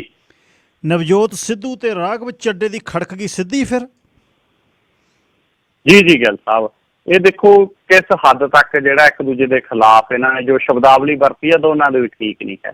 ਰਾਘਵ ਚੱਡਾ ਨੇ ਨਵਜੋਤ ਸਿੰਘ ਸਿੱਧੂ ਦੀ ਤੁਲਨਾ ਗੀ ਜਿਹੜੀ ਉਹ ਰਾਖੀ ਸਵੰਤ ਨਾਲ ਕੀਤੀ ਆ ਬੱਲਾ, ਔਰ ਇਹ ਕਿਸੇ ਗੱਲੋਂ ਵੀ ਠੀਕ ਨਹੀਂ ਹੈ ਕਿ ਸਿਆਸਤ ਦੇ ਵਿੱਚ ਇਸ ਤਰੀਕੇ ਨਾਲ ਜਾਂ ਇੱਕ ਔਰਤ ਨੂੰ ਇਸ ਤਰੀਕੇ ਦੇ ਨਾਲ ਉਹਦਾ ਕੰਪੈਰੀਜ਼ਨ ਕਰਨਾ ਬਿਲਕੁਲ ਵੀ ਠੀਕ ਨਹੀਂ ਹੈ। ਤਾਂ ਰਾਘਵ ਚੱਡਾ ਆਮ ਆਦਮੀ ਪਾਰਟੀ ਦਾ ਸੀਨੀਅਰ ਆਗੂ ਹੈ ਔਰ ਪੰਜਾਬ ਦਾ ਇੰਚਾਰਜ ਹੈ। ਉਹਨੇ ਨਵਜੋਤ ਸਿੰਘ ਸਿੱਧੂ ਨੂੰ ਸਿੱਧੇ ਤੌਰ ਦੇ ਉੱਤੇ ਜਿਹੜਾ ਉਹਦੀ ਤੁਲਨਾ ਜਿਹੜੀ ਰਾਖੀ ਸਵੰਤ ਨਾਲ ਕੀਤੀ, ਉਧਰੋਂ ਘੱਟ ਫਿਰ ਨਵਜੋਤ ਸਿੰਘ ਸਿੱਧੂ ਨੇ ਵੀ ਨਹੀਂ ਗੁਜ਼ਾਰੀ। ਨਵਜੋਤ ਸਿੰਘ ਸਿੱਧੂ ਨੇ ਰਾਘਵ ਚੱਡਾ ਦੀ ਤੁਲਨਾ ਬਾਂਦਰ ਨਾਲ ਕਰਤੀ ਜੀ। ਔਰ ਇਹ ਜਿਹੜਾ ਘਟਨਾਕ੍ਰਮ ਚੱਲ ਰਿਹਾ, ਦੇਖੋ ਇਹ ਟੈਨਸ਼ਨ ਸੀਕਿੰਗ ਵੀ ਹੈ ਔਰ ਇਹ ਵਾਦ ਵਿਵਾਦ ਵੀ ਹੈ। ਪੰਜਾਬ ਦੇ ਜਿਹੜੇ ਮਸਲੇ ਨੇ ਜੋ ਇੱਕ ਦੂਜੇ ਕਨੀ ਧਿਆਨ ਖਿੱਚਣ ਦਾ ਵੀ ਆ। ਹੁਣ ਗੱਲ ਸਾਹਿਬ ਸਥਿਤੀ ਇਹ ਬਣ ਗਈ, ਸੋਸ਼ਲ ਮੀਡੀਆ ਆ ਗਿਆ, ਬਹੁਤ ਸਾਰੇ ਚੈਨਲ ਆ ਗਏ, ਲੇਕਿਨ ਲੀਡਰ ਵੀ ਉਨੇ ਆ ਗਏ, ਉਨੀਆਂ ਪਾਰਟੀਆਂ ਆ ਗਈਆਂ, ਹਰੇਕ ਕਹਿੰਦਾ ਮੇਰੇ ਤੇ ਕੈਮਰੇ ਘੁੰਮੀ ਜਾਣ। ਉਹ ਜਦੋਂ ਫਿਰ ਚਰਚਾ ਨਹੀਂ ਹੁੰਦੀ ਰਾਘਵ ਚੱਡੇ ਵਰਗੇ ਦੀ, ਲੋਕ ਤਾਂ ਸਵਾਲ ਪੁੱਛਦੇ ਨੇ ਵੀ ਭਗਵੰਤ ਮਾਨ ਦੱਸੋ ਜੀ ਕਿੱਥੇ ਆ, ਇੰਨੇ ਦਿਨ ਹੋ ਗਏ ਭਗਵੰਤ ਮਾਨ ਕਿਉਂ ਨਹੀਂ ਬੋਲ ਰਿਹਾ, ਉਹ ਤਾਂ ਸਾਇਲੈਂਟ ਵੈਸੇ ਹੀ ਨਹੀਂ ਰਹਿੰਦਾ ਹੁੰਦਾ, ਤੇ ਉਹਨੂੰ ਮੁੱਖ ਮੰਤਰੀ ਦਾ ਉਮੀਦਵਾਰ ਲਾਣ ਰਹੇ ਹੋ ਜਾਂ ਨਹੀਂ ਲਾਣ ਰਹੇ, ਲੋਕ ਇਹ ਸਵਾਲ ਪੁੱਛ ਰਹੇ ਨੇ। ਤਾਂ ਇਸੇ ਦਰਮਿਆਨ ਰਾਘਵ ਚੱਡਾ ਨੇ ਬੜਾ ਮਤਲਬ ਇੱਕ ਮੈਂ ਕਹੂੰਗਾ ਯੋਜਨਾਬੱਧ ਢੰਗ ਦੇ ਨਾਲ ਨਵਜੋਤ ਸਿੰਘ ਸਿੱਧੂ ਦੀ ਤੁਲਨਾ ਰਾਖੀ ਸਵੰਤ ਨਾਲ ਕਰਕੇ ਜਿਹੜਾ ਉਹ ਸੁਰਖੀਆਂ ਬਟੋਰ ਲਈਆਂ। ਤਾਂ ਇਹ ਜਿਹੜਾ ਮਸਲਾ ਗਾ, ਇਹ ਮਸਲਾ ਗਿੱਲ ਸਾਹਿਬ ਇਹ ਵੀ ਆ ਕਿ ਇਹਨਾਂ ਨੂੰ ਅਸਲ ਦੇ ਵਿੱਚ ਪੈਰ ਧਰਾਵਾ ਨਹੀਂ ਹੁੰਦਾ, ਕੋਈ ਇਹਨਾਂ ਦਾ ਸੀਨੀਅਰ ਲੀਡਰ ਨਹੀਂ ਹੈ ਪੰਜਾਬ ਦੇ ਵਿੱਚ ਜਿਹੜਾ ਭਗਵੰਤ ਮਾਨ ਦੀ ਥਾਂ ਲੈ ਸਕੇ। ਸੋ ਰਾਘਵ ਚੱਡਾ ਕਿਤੇ ਨਾ ਕਿਤੇ ਇਸ ਤਰ੍ਹਾਂ ਦੇ ਬਿਆਨ ਦੇ ਕੇ ਜਿਹੜਾ ਭਗਵੰਤ ਮਾਨ ਦੀ ਥਾਂ ਲੈਣ ਦੀ ਕੋਸ਼ਿਸ਼ ਕਰ ਰਹੇ ਨੇ। ਦੂਸਰਾ ਇਹ ਕਿ ਨਵਜੋਤ ਸਿੰਘ ਸਿੱਧੂ ਨੇ ਕੇਜਰੀਵਾਲ ਦੇ ਉੱਤੇ ਨਿਸ਼ਾਨਾ ਲਾਇਆ। ਨਵਜੋਤ ਸਿੰਘ ਸਿੱਧੂ ਨੇ ਆਪਦੇ ਟਵਿੱਟਰ ਹੈਂਡਲ ਤੋਂ ਟਵੀਟ ਕੀਤਾ ਜਿਹਦੇ 'ਚ ਉਹਨਾਂ ਨੇ ਦਿੱਲੀ ਦੇ ਮੁੱਖ ਮੰਤਰੀ ਅਰਵਿੰਦ ਕੇਜਰੀਵਾਲ ਤੇ ਆਮ ਆਦਮੀ ਪਾਰਟੀ ਨੂੰ ਸੰਬੋਧਨ ਕੀਤਾ ਔਰ ਉਹਨਾਂ ਨੇ ਲਿਖਿਆ ਕਿ ਜਿੱਥੇ MSP ਦਾ ਐਲਾਨ ਹੁੰਦਾ ਉੱਥੇ ਵੀ ਕਿਸਾਨਾਂ ਦਾ ਸ਼ੋਸ਼ਣ ਹੁੰਦਾ ਤੇ ਫਸਲਾਂ ਦੇ ਮੁੱਲ ਘੱਟ ਮਿਲਦੇ ਨੇ। ਉਹਨੇ ਲਿਖਿਆ ਕਿ ਅਰਵਿੰਦ ਕੇਜਰੀਵਾਲ ਜੀ, ਤੁਸੀਂ ਨਿੱਜੀ ਮੰਡੀ ਵਾਲੇ ਕਾਲੇ ਕੇਂਦਰੀ ਕਾਨੂੰਨਾਂ ਨੂੰ ਸੂਚਿਤ ਕੀਤਾ, ਉਹ ਵਾਪਸ ਲੈ ਲਿਆ ਹੈ ਜਾਂ ਬਹਾਨਾ ਅਜੇ ਵੀ ਚੱਲ ਰਿਹਾ ਹੈ। ਤਾਂ ਇੱਕ ਗੱਲ ਇਹ ਵੀ ਆ ਕਿ ਹੁਣ ਤੱਕ ਆਮ ਆਦਮੀ ਪਾਰਟੀ ਵੀ ਇਹ ਸੋਚਦੀ ਸੀ ਗੱਲ ਸਾਹਿਬ ਵੀ ਸਿੱਧੂ ਸਾਡੇ ਕਨੀ ਆ ਜਾਊ। ਸਿੱਧੂ ਨੂੰ ਵੀ ਸ਼ਾਇਦ ਹੁਣ ਤੱਕ ਇਹ ਲੱਗਦਾ ਸੀ ਦੋਨੀ ਹੱਥੀ ਲੱਡੂ ਰਹਿ ਕੇ ਚੱਲਦਾ ਰਿਹਾ ਵੀ ਜੇ ਕਾਂਗਰਸ 'ਚ ਗੱਲ ਨਾ ਬਣੀ ਤਾਂ ਆਮ ਆਦਮੀ ਪਾਰਟੀ ਦੇ ਵਿੱਚ ਵੀ ਆਖਰੀ ਹੱਲਾ ਜਿਹੜਾ ਉਹ ਜਾਣਾ ਪੈ ਸਕਦਾ। ਲੇਕਿਨ ਹੁਣ ਮੈਨੂੰ ਲੱਗਦਾ ਆਮ ਆਦਮੀ ਪਾਰਟੀ ਨੂੰ ਵੀ ਇਹ ਗੱਲ ਸਾਫ਼ ਹੋ ਗਈ ਵੀ ਸਿੱਧੂ ਨਹੀਂ ਆਉਂਦਾ। ਸਿੱਧੂ ਨੂੰ ਵੀ ਸਾਫ਼ ਹੋ ਗਿਆ ਵੀ ਹੁਣ ਆਮ ਆਦਮੀ ਪਾਰਟੀ 'ਚ ਜਾਏ ਦਾ ਕੋਈ ਫਾਇਦਾ ਨਹੀਂ, ਜਿਹੜੀ ਭਗਵੰਤ ਮਾਨ ਨਾਲ ਕੀਤੀ ਉਹ ਇਹਦੇ ਨਾਲ ਵੀ ਕਰ ਸਕਦੇ ਨੇ। ਇਹਦੇ 'ਚੋਂ ਹੁਣ ਖੁੱਲ੍ਹ ਕੇ ਇੱਕ ਦੂਜੇ ਦੇ ਖਿਲਾਫ ਬੋਲ ਰਹੇ ਨੇ। ਦੂਸਰਾ ਇਹ ਕਿ ਸਿੱਧੇ ਤੌਰ ਦੇ ਉੱਤੇ ਆਪਣੇ ਵੱਲ ਧਿਆਨ ਖਿੱਚਣ ਦੀ ਇੱਕ ਹੋਸ਼ੀ ਕਾਰਵਾਈ ਆ। ਸੋ ਸਿਆਸਤ ਦੇ ਵਿੱਚ ਜਿਹੜੇ ਮੈਚਿਓਰ ਲੀਡਰ ਨੇ ਉਹ ਹੋਸ਼ੀਆਂ ਕਾਰਵਾਈਆਂ ਨਹੀਂ ਕਰਦੇ। ਉਹ ਨਵਜੋਤ ਸਿੱਧੂ ਨੂੰ ਵੀ ਬਾਂਦਰ ਕਹਿਣ ਤੱਕ ਨਹੀਂ ਜਾਣਾ ਚਾਹੀਦਾ ਸੀ, ਉਹਨੂੰ ਵੀ ਰਾਖੀ ਸਵੰਤ ਨਾਲ ਤੁਲਨਾ ਕਰਨ ਦੀ ਕੋਈ ਤੁਕ ਨਹੀਂ ਬਣਦੀ। ਰਾਖੀ ਸਵੰਤ ਦਾ ਆਪਦਾ ਇੱਕ ਮਤਲਬ ਖੇਤਰ ਹੈਗਾ ਔਰ ਸਿੱਧੂ ਦਾ ਆਪਦਾ ਇੱਕ ਖੇਤਰ ਹੈ ਜੀ। ਜੇ ਕਿਤੇ ਭਗਵੰਤ ਮਾਨ ਕੰਮ ਕਰਨ ਵਾਲੇ ਬੰਦੇ ਜਦ ਕੱਢ ਰਿਹਾ ਸੀ ਕੇਜਰੀਵਾਲ ਤੇ ਉਹਦੇ ਨਾਲੋਂ ਉੱਚੇ ਬੰਦੇ ਸੀ ਜਿਹੜੇ ਪੰਜਾਬ 'ਚ, ਜੇ ਕਿਤੇ ਜਦ ਭਗਵੰਤ ਮਾਨ ਬੋਲਿਆ ਹੁੰਦਾ ਤਾਂ ਅੱਜ ਗੱਲ ਹੋਰ ਹੋਣੀ ਸੀ। ਨਵਕਿਰਨ ਸਿੰਘ ਪੱਤੀ ਪੰਜਾਬ ਤੋਂ ਗੱਲਬਾਤ ਕਰ ਰਹੇ ਨੇ। ਅੱਛਾ, ਹੁਣ ਕਾਂਗਰਸ ਦੀ ਤਾਂ ਕੀ ਗੱਲ ਕਰਨੀ ਹੈ ਜੀ, ਇਹ ਕਾਟੋ ਕਲੇਸ਼ ਇਹ ਨਹੀਂ ਮੁੱਕਦਾ, ਪਰ ਫਿਰ ਵੀ ਦੱਸ ਦਿਓ ਕਿ 40 ਨੇ ਵਾਕਿਆ ਹੀ ਦਸਤਖਤ ਕਰਕੇ ਦਰਖਾਸਤ ਭੇਜੀ ਹੈ ਦਿੱਲੀ ਨੂੰ ਕਿ ਗੱਲਾਂ ਹੀ ਨੇ? ਜੀ ਗੱਲ ਸਾਹਿਬ, ਇਹਨਾਂ ਨੇ ਭੇਜੀ ਹੈ ਜੀ ਔਰ ਕਾਂਗਰਸ ਦੇ 40 ਦੇ ਲਗਭਗ MLA ਨੇ ਜਿਨ੍ਹਾਂ ਨੇ ਉਹਨਾਂ ਨੇ ਕਾਂਗਰਸ ਹਾਈਕਮਾਂਡ ਨੂੰ ਚਿੱਠੀ ਲਿਖੀ ਹੈ, ਚਿੱਠੀ ਲਿਖ ਕੇ ਸਾਈਨ ਕੀਤੇ ਨੇ ਔਰ ਕਿਹਾ ਕਿ ਵਿਧਾਇਕ ਦਲ ਦੀ ਮੀਟਿੰਗ ਆ ਜਿਹੜੀ ਉਹ ਫੌਰੀ ਸੱਦੀ ਜਾਵੇ ਔਰ ਇਹ ਵੀ ਕਿਹਾ ਕਿ ਇਹ ਜਿਹੜੀ ਵਿਧਾਇਕ ਦਲ ਦੀ ਮੀਟਿੰਗ ਸੱਦਣੀ ਆ ਉਹਦੇ ਵਿੱਚ ਕੋਈ ਨਵਕਿਰਨ ਗੱਲ ਚੱਲ ਰਹੀ ਸੀ ਕਾਂਗਰਸ ਦੀ। ਜੀ ਗੱਲ ਸਾਹਿਬ, ਹੁਣ ਤੱਕ ਮਾਝੇ ਦੇ ਜਿਹੜੇ ਆਗੂ ਸੀ ਉਹੀ ਕੈਪਟਨ ਅਮਰਿੰਦਰ ਸਿੰਘ ਖਿਲਾਫ ਬੋਲਦੇ ਸੀ, ਲੇਕਿਨ ਐਤਕੀ ਇਕੱਲੇ ਮਾਝੇ ਦੇ ਨਹੀਂ ਮਾਲਵੇ ਤੇ ਦੁਆਬੇ ਵਾਲੇ ਵੀ ਕੈਪਟਨ ਅਮਰਿੰਦਰ ਸਿੰਘ ਖਿਲਾਫ ਚਿੱਠੀ ਤੇ ਸਾਈਨ ਕਰਨ ਲਈ ਨਿੱਤਰੇ ਨੇ। ਉਹਨਾਂ ਨੇ ਹਾਈ ਕਮਾਂਡ ਨੂੰ ਕਿਹਾ ਗਾ ਕਿ ਛੇਤੀ ਮੀਟਿੰਗ ਆ ਜਿਹੜੀ ਉਹ ਬੁਲਾਈ ਜਾਵੇ ਔਰ ਕੋਈ ਠੋਸ ਰਣਨੀਤੀ ਆ ਜਿਹੜੀ ਘੜੀ ਜਾਵੇ। ਕਿਉਂਕਿ ਗਿੱਲ ਸਾਹਿਬ ਗੱਲ ਇਹ ਵੀ ਹੈਗੀ, ਭਾਵੇਂ ਭਗਵੰਤ ਮਾਨ ਚੁੱਪ ਬੈਠ ਗਿਆ, ਭਾਵੇਂ ਭਗਵੰਤ ਮਾਨ ਨਾਰਾਜ਼ ਹੈ, ਲੇਕਿਨ ਇਹਨਾਂ ਨੂੰ ਇਹ ਪਤਾ ਹੈ ਕਿ ਜਿਸ ਦਿਨ ਭਗਵੰਤ ਮਾਨ ਸਰਗਰਮ ਹੋਇਆ, ਉਹ ਚਾਹੇ ਆਮ ਆਦਮੀ ਪਾਰਟੀ ਵੱਲੋਂ ਹੋਵੇ, ਚਾਹੇ ਅਲੱਗ ਹੋਵੇ, ਚਾਹੇ ਉਹ ਕੋਈ ਹੋਰ ਪਾਰਟੀ ਵੱਲੋਂ ਆਵੇ, ਉਹ ਉਸ ਦਿਨ ਲੋਕਾਂ ਨੂੰ ਆਪਦੇ ਕਨੀ ਖਿੱਚੂ। ਅਕਾਲੀ ਦਲ ਆ ਜਿਹੜਾ ਉਹ ਲਗਾਤਾਰ ਰੈਲੀਆਂ ਕਰ ਰਿਹਾ। ਹੁਣ ਤੱਕ ਇਹ ਸੀਗਾ ਕਿ ਪੰਜਾਬ 'ਚ ਰੈਲੀਆਂ ਕਰਦੇ ਹੋ ਦਿੱਲੀ ਜਾਓ, ਦਿੱਲੀ ਜਾ ਕੇ ਵੀ ਕਰਨ ਲੱਗ ਗਏ। ਤੇ ਇਹਦੇ ਚੋਂ ਕਾਂਗਰਸ ਦੇ ਜਿਹੜੇ MLA ਨੇ ਜਿਹੜੇ 4.5 ਸਾਲ ਕੈਪਟਨ ਅਮਰਿੰਦਰ ਸਿੰਘ ਦੇ ਨਾਲ ਸ਼ਾਹੀ ਜਿਹੜਾ ਡਿਨਰ ਆ ਉਹਦਾ ਆਨੰਦ ਲੈਂਦੇ ਰਹੇ, 4.5 ਸਾਲ ਕੁਛ ਕੇ ਨਹੀਂ ਬੋਲੇ ਨਹੀਂ। ਹੁਣ ਉਹਨਾਂ ਨੂੰ ਲੱਗਦਾ ਗਾ ਵੀ ਜਿੱਤਿਆ ਨਹੀਂ ਜਾਣਾ। ਹੁਣ ਉਹਨਾਂ ਨੂੰ ਲੱਗਦਾ ਕਿ ਆਪਾਂ ਕੀਤਾ ਕਰਾਇਆ ਕੱਖ ਨਹੀਂ, ਨਾ ਸ਼੍ਰੀ ਗੁਰੂ ਗ੍ਰੰਥ ਸਾਹਿਬ ਦੀ ਬੇਅਦਬੀ ਦੇ ਦੋਸ਼ੀ ਫੜ ਕੇ ਜੇਲ੍ਹ 'ਚ ਦਿੱਤੇ, ਨਾ ਬਹਿਬਲ ਕਲਾਂ ਤੇ ਕੋਟਕਪੂਰਾ ਗੋਲੀਕਾਂਡ ਦੇ ਦੋਸ਼ੀ ਫੜੇ, ਸਮੇਧ ਸਿੰਘ ਸੈਣੀ ਇਹਨਾਂ ਤੋਂ 2 ਦਿਨ ਅੰਦਰ ਨਹੀਂ ਰੱਖਿਆ ਗਿਆ। ਔਰ ਹੁਣ ਇਹਨਾਂ ਨੂੰ ਲੱਗਦਾ ਵੀ ਘਰ ਘਰ ਨੌਕਰੀ ਵਾਲੇ ਨੌਜਵਾਨ ਵੀ ਐਤਕੀ ਝੰਡੇ 'ਚ ਡੰਡੇ ਪਾਈ ਫਿਰਦੇ ਨੇ ਤੇ ਖੇਤੀ ਕਾਨੂੰਨ ਵਾਲੇ ਕਿਸਾਨ ਵੀ ਪਾਈ ਫਿਰਦੇ ਨੇ। ਉੱਧਰੋਂ ਮਜ਼ਦੂਰ 5-5 ਮਰਲੇ ਦੇ ਪਲਾਟਾਂ ਦੀ ਮੰਗ ਕਰ ਰਹੇ ਨੇ। ਇਹ ਸਾਰੇ ਕਾਸੇ ਤੋਂ ਇਹ ਕਾਂਗਰਸ ਹਾਈ ਕਮਾਂਡ ਨੂੰ ਚਿੱਠੀਆਂ ਲਿਖਣ ਲੱਗੇ ਹੋਏ ਨੇ। ਇਹ ਗਿੱਲ ਸਾਹਿਬ ਇਹ ਚਾਹੁੰਦੇ ਨੇ ਜਿਵੇਂ ਭਾਰਤੀ ਜਨਤਾ ਪਾਰਟੀ ਨੇ ਮੁੱਖ ਮੰਤਰੀ ਬਦਲਤੇ ਨਾ ਉੱਤਰਾਖੰਡ ਵਾਲੇ ਦੇ ਸਿਰ ਤਾਂ ਵੀ ਇਹਨੇ ਗਲਤੀ ਹੈ ਜੀ, ਇਹਨੂੰ ਬਦਲ ਦਿਓ, ਨਵਾਂ ਲਿਆਓ, ਉਹਦੇ ਸਿਰ ਤੇ ਚੋਣ ਲੜ ਲਓ। ਆ ਗੁਜਰਾਤ ਦੇ ਵਿੱਚ ਚੱਕ ਕੇ ਪੂਰੀ ਕੈਬਨਿਟ ਹੀ ਬਦਲਤੀ। ਸੋ ਕਾਂਗਰਸ ਦੇ MLA ਹੁਣ ਇਹ ਚਾਹੁੰਦੇ ਨੇ ਵੀ ਸਾਰਾ ਹਾਰ ਆਗਾ ਜਿਹੜਾ ਉਹ ਕੈਪਟਨ ਅਮਰਿੰਦਰ ਸਿੰਘ ਦੇ ਗਲ 'ਚ ਪਾ ਕੇ ਉਹਨੂੰ ਪਾਸੇ ਕਰੋ, ਹੋਰ ਕਿਸੇ ਨੂੰ ਚਾਹੇ ਸਿੱਧੂ ਨੂੰ ਜਾਂ ਹੋਰ ਕਿਸੇ ਨੂੰ ਮੂਹਰੇ ਲਿਆਓ, ਉਹਦੇ ਸਿਰ ਤੇ ਸਾਡੀ MLA-ਸ਼ਿਪ ਬਚ ਜੇ, ਬਾਕੀ ਅਸੀਂ ਕਿਸੇ ਤੋਂ ਕੁਛ ਨਹੀਂ ਲੈਣਾ। ਲੇਕਿਨ ਗਾਂਧੀ ਪਰਿਵਾਰ ਇਹੋ ਜਿਹਾ ਗਿੱਲ ਸਾਹਿਬ, ਰਾਹੁਲ ਗਾਂਧੀ, ਸੋਨੀਆ ਗਾਂਧੀ, ਪ੍ਰਿਅੰਕਾ ਗਾਂਧੀ, ਇਹ ਪਤਾ ਹੋਣ ਦੇ ਬਾਵਜੂਦ ਕਿ ਸੈਂਟਰ ਦੇ ਵਿੱਚ ਜਿੱਤ ਦਾ ਰਾਹ ਕਾਂਗਰਸ ਦਾ ਪੰਜਾਬ 'ਚ ਦੀ ਲੰਘਦਾ ਹੈ। ਜੇ ਪੰਜਾਬ ਨਾ ਜਿੱਤੇ, ਇਹਨਾਂ ਨੂੰ ਭਾਜਪਾ ਨੇ ਕਿਤੇ ਖੰਘਣ ਨਹੀਂ ਦੇਣਾ, ਤਾਂ ਉਹਨਾਂ ਤੋਂ ਪੰਜਾਬ ਨਹੀਂ ਇਕੱਲਾ ਸਿੱਟ ਆ ਰਿਹਾ। ਉਹ ਉਹਨਾਂ ਦੀ ਈਗੋ ਐਡੀ ਹੈ ਵੀ ਉਹ ਆਪ ਪੰਜਾਬ ਆ ਕੇ ਪੰਜਾਬ ਦਾ ਮਸਲਾ ਹੱਲ ਨਹੀਂ ਕਰ ਰਹੇ। ਹੁਣ ਫੇਰ ਉਹਨੂੰ ਹਰੀਸ਼ ਰਾਵਤ ਨੂੰ ਕਹਿਤਾ ਸੋਨੀਆ ਗਾਂਧੀ ਜੀ ਨੇ ਵੀ ਜਾਓ ਵਿਵਾਦ ਸੁਲਝਾਓ ਪੰਜਾਬ ਦਾ। ਉਹ ਕਹਿੰਦਾ ਜੀ ਮੈਂ ਪੰਜਾਬ ਦਾ ਵਿਵਾਦ ਤਾਂ ਚਲੋ ਤੁਸੀਂ ਕਹਿੰਦੇ ਹੋ ਵਗ ਜੂ, ਇੱਧਰੋਂ ਪੰਜਾਬ 'ਚ ਚੋਣ ਹੈ, ਉੱਤਰਾਖੰਡ 'ਚ ਵੀ ਚੋਣ ਹੈ, ਕਿਤੇ ਪੰਜਾਬ ਦਾ ਵਿਵਾਦ ਸੁਲਝਾਉਂਦਾ ਮੈਂ ਉੱਤਰਾਖੰਡ 'ਚ ਤਿਆਰੀ ਨਾ ਕਰਾਂ, ਮੈਂ ਨਾ ਕਿਤੇ ਉੱਤਰਾਖੰਡ ਦੇ ਵਿੱਚ ਹਾਰ ਜਾ। ਸੋ ਇਹ ਮਸਲਾ ਉਹਨੂੰ ਵੀ ਸਤਾ ਰਿਹਾ ਹੈਗਾ। ਉਹ ਮਸਲਾ ਹੱਲ ਨਹੀਂ ਹੋ ਰਿਹਾ ਜੀ ਇਹਨਾਂ ਤੋਂ। ਕੁੱਲ ਮਿਲਾ ਕੇ ਸਥਿਤੀ ਇਹ ਹੈ ਜੀ। ਯੂਪੀ ਦੇ ਵਿੱਚ ਗਰੋਹ ਕੋਈ ਫੜਿਆ, ਬਹੁਤ ਕੁਛ ਉੱਥੋਂ ਆਉਂਦਾ। ਇੱਕ ਕੱਲ ਵੀਡੀਓ ਵਾਇਰਲ ਹੋ ਰਹੀ ਸੀ, ਇੱਥੇ ਚਾਹ ਦੇ ਵਿੱਚ ਡੁਬੋ ਕੇ ਨਾ ਜੀ ਅਸੀਂ ਰਸ ਬੜੇ ਛਕਦੇ ਹਾਂ ਇੱਥੇ ਵਾਲੇ, ਉਹ ਪੈਰ ਰੱਖੀ ਬੈਠਾ ਉੱਪਰ ਟਰੇ ਦੇ ਵਿੱਚ ਤੇ ਨਾਲ ਰਸਾਂ ਨੂੰ ਤੇ ਜੀਭ ਫੇਰ ਕੇ ਪੈਕ ਕਰ ਰਿਹਾ। ਚਲੋ ਉਹ ਪਤਾ ਨਹੀਂ ਹੁਣ ਕਿੱਥੇ ਜਾਊਗਾ, ਪਰ ਜਿੱਥੇ ਵੀ ਜਾਊਗਾ ਹੁਣ ਖੂਨ ਨਕਲੀ ਕਰ ਦਿੱਤਾ ਜੀ। ਇਹ ਗਰੋਹ ਕਿਹੜਾ ਹੋ ਗਿਆ? ਜੀ ਗਿੱਲ ਸਾਹਿਬ, ਤੁਸੀਂ ਦੇਖੋਗੇ ਕਿੱਥੋਂ ਤੱਕ ਜਿਹੜੀ ਉਹ ਮਿਲਾਵਟ ਜਾ ਪਹੁੰਚੀ। ਦੁੱਧ 'ਚ, ਹਰ ਚੀਜ਼ 'ਚ, ਹੁਣ ਖੂਨ 'ਚ ਵੀ ਸਾਹਮਣੇ ਆਈ ਹੈ। Uttar Pradesh special task force ਨੇ ਖੂਨ ਦੀ ਸਮਗਲਿੰਗ ਤੇ ਮਿਲਾਵਟ ਕਰਕੇ ਉਹਨੂੰ ਵੱਖ-ਵੱਖ ਹਸਪਤਾਲਾਂ ਤੇ ਬਲੱਡ ਬੈਂਕਾਂ 'ਚ ਸਪਲਾਈ ਕਰਨ ਵਾਲਾ ਇੱਕ ਗਰੋਹ ਫੜਿਆ। ਔਰ STF ਨੇ ਗਿੱਲ ਸਾਹਿਬ ਜਿਹੜਾ ਇਹ ਗਰੋਹ ਫੜਿਆ ਉਹ 'ਚ ਡਾਕਟਰ ਵੀ ਹੈ, ਡਾਕਟਰ। ਔਰ ਇਹ 100 ਯੂਨਿਟ ਖੂਨ ਵੀ ਇਹਨਾਂ ਤੋਂ ਮੌਕੇ ਤੋਂ ਬਰਾਮਦ ਕੀਤਾ ਗਿਆ। 2 ਜਿਹੜੇ ਬੰਦੇ ਫੜੇ ਨੇ, ਇੱਕ ਡਾਕਟਰ ਹੈ, ਉਹਨਾਂ 'ਚ ਦੋਨੇ ਹਰਿਆਣਾ, ਪੰਜਾਬ, ਰਾਜਸਥਾਨ ਸਮੇਤ ਹੋਰ ਸੂਬਿਆਂ ਤੋਂ ਨਜਾਇਜ਼ ਢੰਗ ਦੇ ਨਾਲ ਦਾਨ ਕੀਤੇ ਖੂਨ ਦੀ ਸਮਗਲਿੰਗ ਕਰਦੇ ਸੀ। ਔਰ ਇਸ ਤੋਂ ਬਾਅਦ ਲਖਨਊ ਤੇ ਆਸ-ਪਾਸ ਦੇ ਜ਼ਿਲ੍ਹਿਆਂ ਦੇ ਵਿੱਚ ਬਲੱਡ ਬੈਂਕਾਂ ਨੂੰ ਸਪਲਾਈ ਕਰਦੇ ਸੀ। ਇਹ ਵੀ ਪਤਾ ਲੱਗਿਆ ਗਿੱਲ ਸਾਹਿਬ ਕਿ ਇਹ ਜਿਹੜਾ ਖੂਨ ਲੈਂਦੇ ਸੀਗੇ ਉਹਦੇ ਵਿੱਚ ਮਿਲਾਵਟ ਕਰਕੇ ਉਹਨੂੰ ਦੁੱਗਣਾ ਕਰਕੇ, ਜਿਵੇਂ 2000 ਰੁਪਏ ਨੂੰ ਇਹਨਾਂ ਨੇ ਲੈ ਲਈ ਇੱਕ ਬੋਤਲ, ਔਰ ਉਹਨੂੰ ਅੱਗੇ 2-2, 3-3 ਬਣਾ ਕੇ 5-5, 6-6 ਹਜ਼ਾਰ ਰੁਪਏ ਦੇ ਹਿਸਾਬ ਦੇ ਨਾਲ ਵੇਚਦੇ ਸੀ।